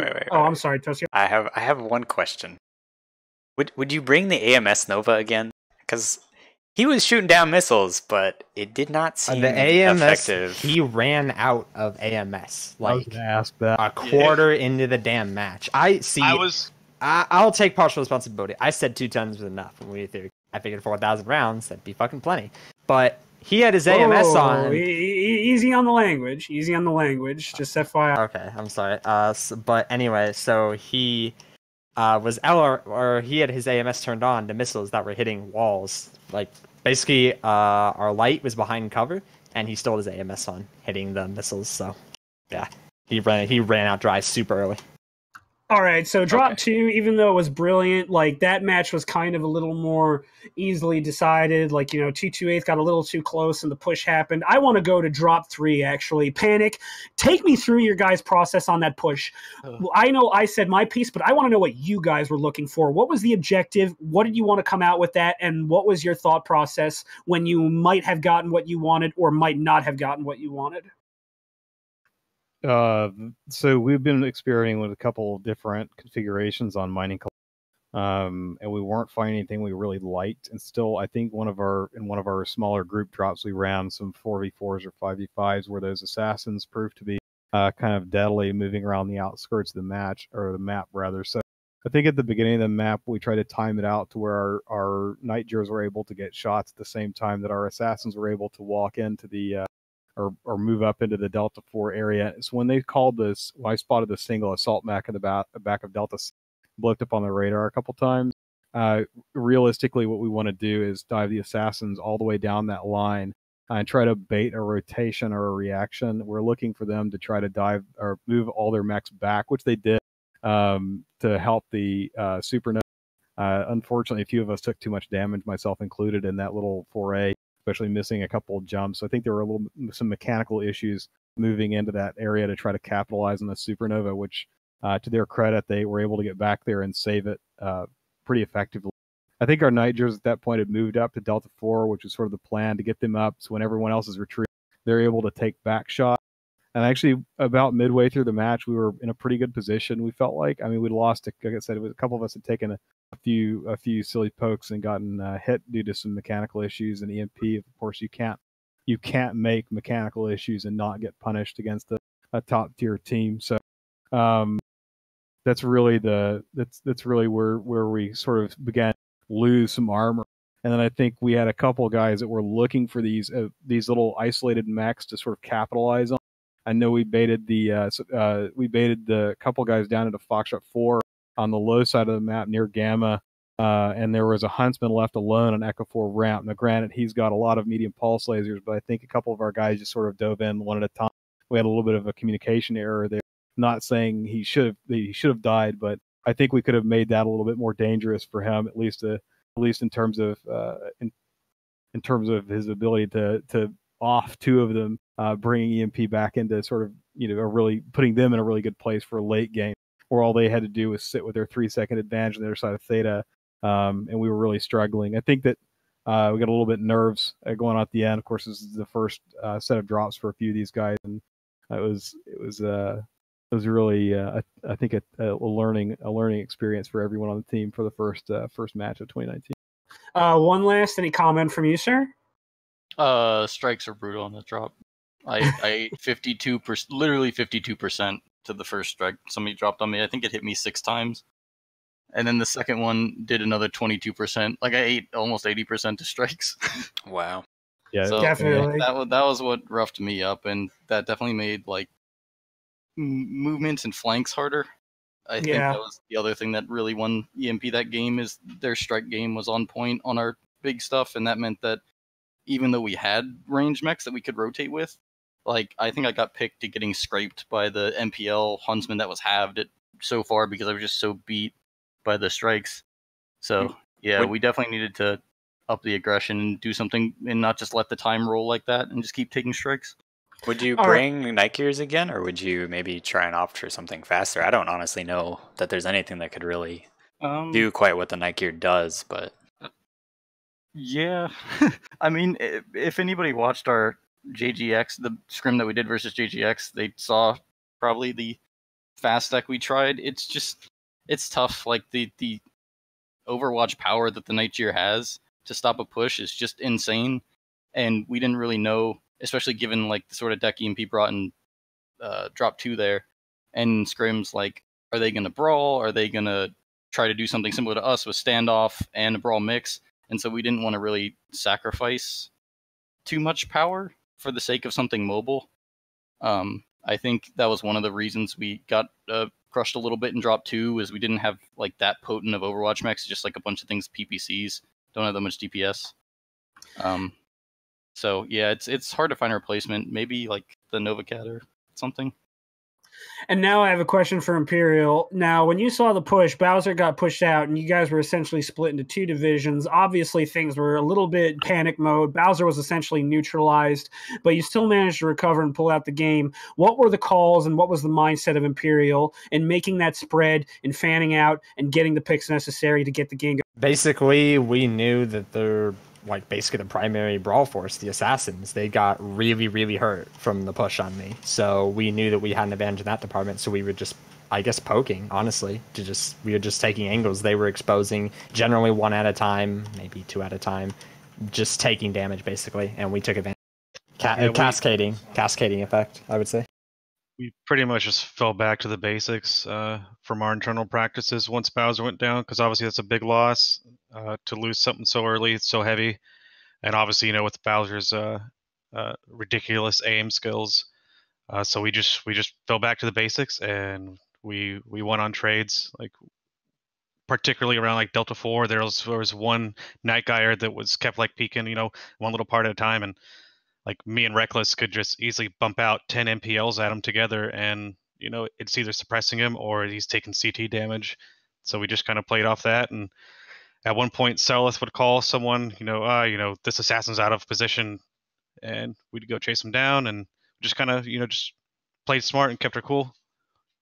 Yeah, no, Awesome. I'm fanboying, but I think you're the Urban Mech play and Reckless and the Vulcan that match were like a masterclass on how to slow roll a match in these kind of medium range knife fighty lights, but also keep trading. And now, to address the elephant in the room for EmpyreaL, how did you guys feel when you guys basically had to redrop because of wrong mech? Honestly, we were excited. We were. I mean, okay, maybe I wasn't, but everybody else was, and everyone was. Just more opportunities to play. So, and I guess the matches were better to watch. So I'm told they were better to watch. So, drop whatever. 4 felt bad. The redrop. You guys played that very well. Yeah, And sorry, Panic. You're good that they changed the strat up for drop 4. That kudos for the whoever decided to put the Panther up on that hill on the left hand side. It pretty much gave them full map knowledge of where our guys were at all times, and he really couldn't be traded against or gone after because they had so many mechs in good positions to cover him. So it's kind of brutal. And now, Panic, one last on your side. Toaster and I were talking, and for drop 4, we felt that the Osiris's just weren't enough to get the job done. You managed to get the pick on Radic early on when he was in a slower mech, but at the early game, you weren't really able to finish Magoat or Radic during that last engagement. How do you feel about the Osiris's? Do you feel that you were right in your decision, or do you feel that's something you'll need to work out in the future? Did you want to field this, or? I mean, the first game they felt really great. We were able to get in and they sort of fill a gap in a range that not a lot of light mechs do very well. You could take the Wolfhound at the ER mediums, but it lacks the ability to run around and cap points effectively since it's not that much slower, but it is a little bit slower than the Osiris. Osiris also has the jump jets to give it added mobility. I don't feel like we played that quite right. And then if we were going to use the lights for knife fighting around the hills like we ended up doing, it's kind of they're not the best choice. So I mean, we might workshop that drop deck. Honestly, I don't want to go too much into it, but we had sort of maybe we never didn't played. know the pool was 5 for the ban. We kind of didn't know Alpine was in the pool. We kind of never played Alpine, so that's kind of that's just a fault of ours. I mean, that's not the short or slight the play from the other side at all. We're probably going to take notes and go back to the drawing board and really come up with something that's maybe a little bit more clever for the next game. And you know what? Like, credit to you guys. These were some very close, very excellent games. Now, before I let you go, Toaster, do you have any questions? No, you asked some good questions. I just was happy to watch. Always good to see a good tournament like this. Thank you guys for being good sports about the replay and everything. Mm-hmm. Keeping drops pretty quick. They weren't Marine mechs or D5 drops, that's for sure. We've been working on it. Yeah, Anybody who's definitely. played against us before knows our history with taking forever. Well, it's fine. Who doesn't? Other people do. Anyway, still great games, guys. Once again, great sports. And what a fantastic way to start the season. Just absolutely incredible. Both teams, you deserve. Okay, so... Oh, I'm sorry, Magoat. Sorry. No, I was just going to say it was a lot of fun. Thanks to 228, and thanks to you guys for casting it. Yeah, no problem. I hope to see you guys. I hope we can cast more of your matches, and I can't wait to see how you guys do against Black Omen, 228. I can't wait to see how you guys evolve throughout the season. And EmpyreaL, I hope you guys. Yeah, for sure. Thank you. Yeah, thanks, guys. GG's. GG's. Good night, See you guys. GG's. Very well played. Well, that's it for us, Saruman. You have anything to say to the Twitch viewers? Don't we have giveaways? Do we have giveaways? Oh, let me double check that. Yes, we do have giveaways. We might want to award our loyal viewers a little bit with giveaways. Let me, real quick. we probably played it a little wrong. We should have been giving stuff away as things went on. But why not? Let's award the people that sat through this tactical and strategic acumen that T28 and EmpyreaL were demonstrating during their interview. Let's award those viewers that stuck around. So what do we have? You sent me the codes, but I don't know what they are. I did send you the codes. It's MC. I believe it is all MC. All MC. Are they? How many codes do we have, sir? It's 4,000 MC codes. I believe they're 1,000 MC codes. Looking at the message Live sent me, yeah, 1,000 MC codes. I'm pretty sure.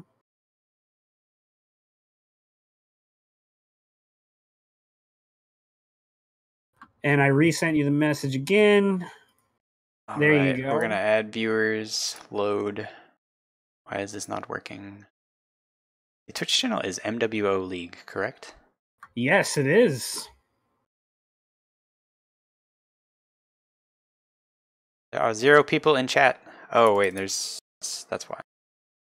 All right, final call for anyone who wants 1,000 MC. Say it now.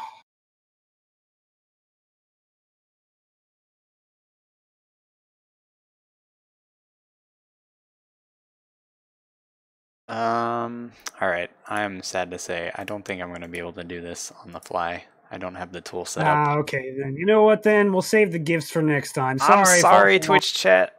Yeah, I thought you had it set up. My bad.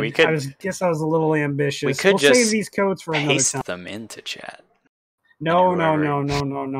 That's cheating. That's really bad. So whatever. Chat's kind of dead anyway. So seems like there's no MC. Oh well. I'm sorry. False alarm. Red herring. Red herring. Oh well. Tried to be cute. I'll be prepared for next time though. That's fine. I was kind of hoping to sneak some MC in there so people could yell at us and I could yell back at them. You pay attention to the interviews, you stick around, and you get rewarded. Yeah. Woo. Oh, well, whatever. Anyways. Amazing matches anyway. Yep, that's it for us. Thanks for watching, everybody. Thanks for casting with me, Saruman. And thank you, everybody. And we are due next time, 5 to 5:30 in the morning, to cast Black Omen versus Clan Crossfire, which should actually be a fairly interesting match. Clan Crossfire, from the insider info I've gathered, doesn't expect much, but we'll see. I don't know. We'll see. Hopefully, brew some coffee, show up early, nice and early, folks. We'll have giveaways for that, I'm sure. Yes, people should be rewarded for showing up at 5 in the morning. But anyways, thanks for watching. Thank you. Peace.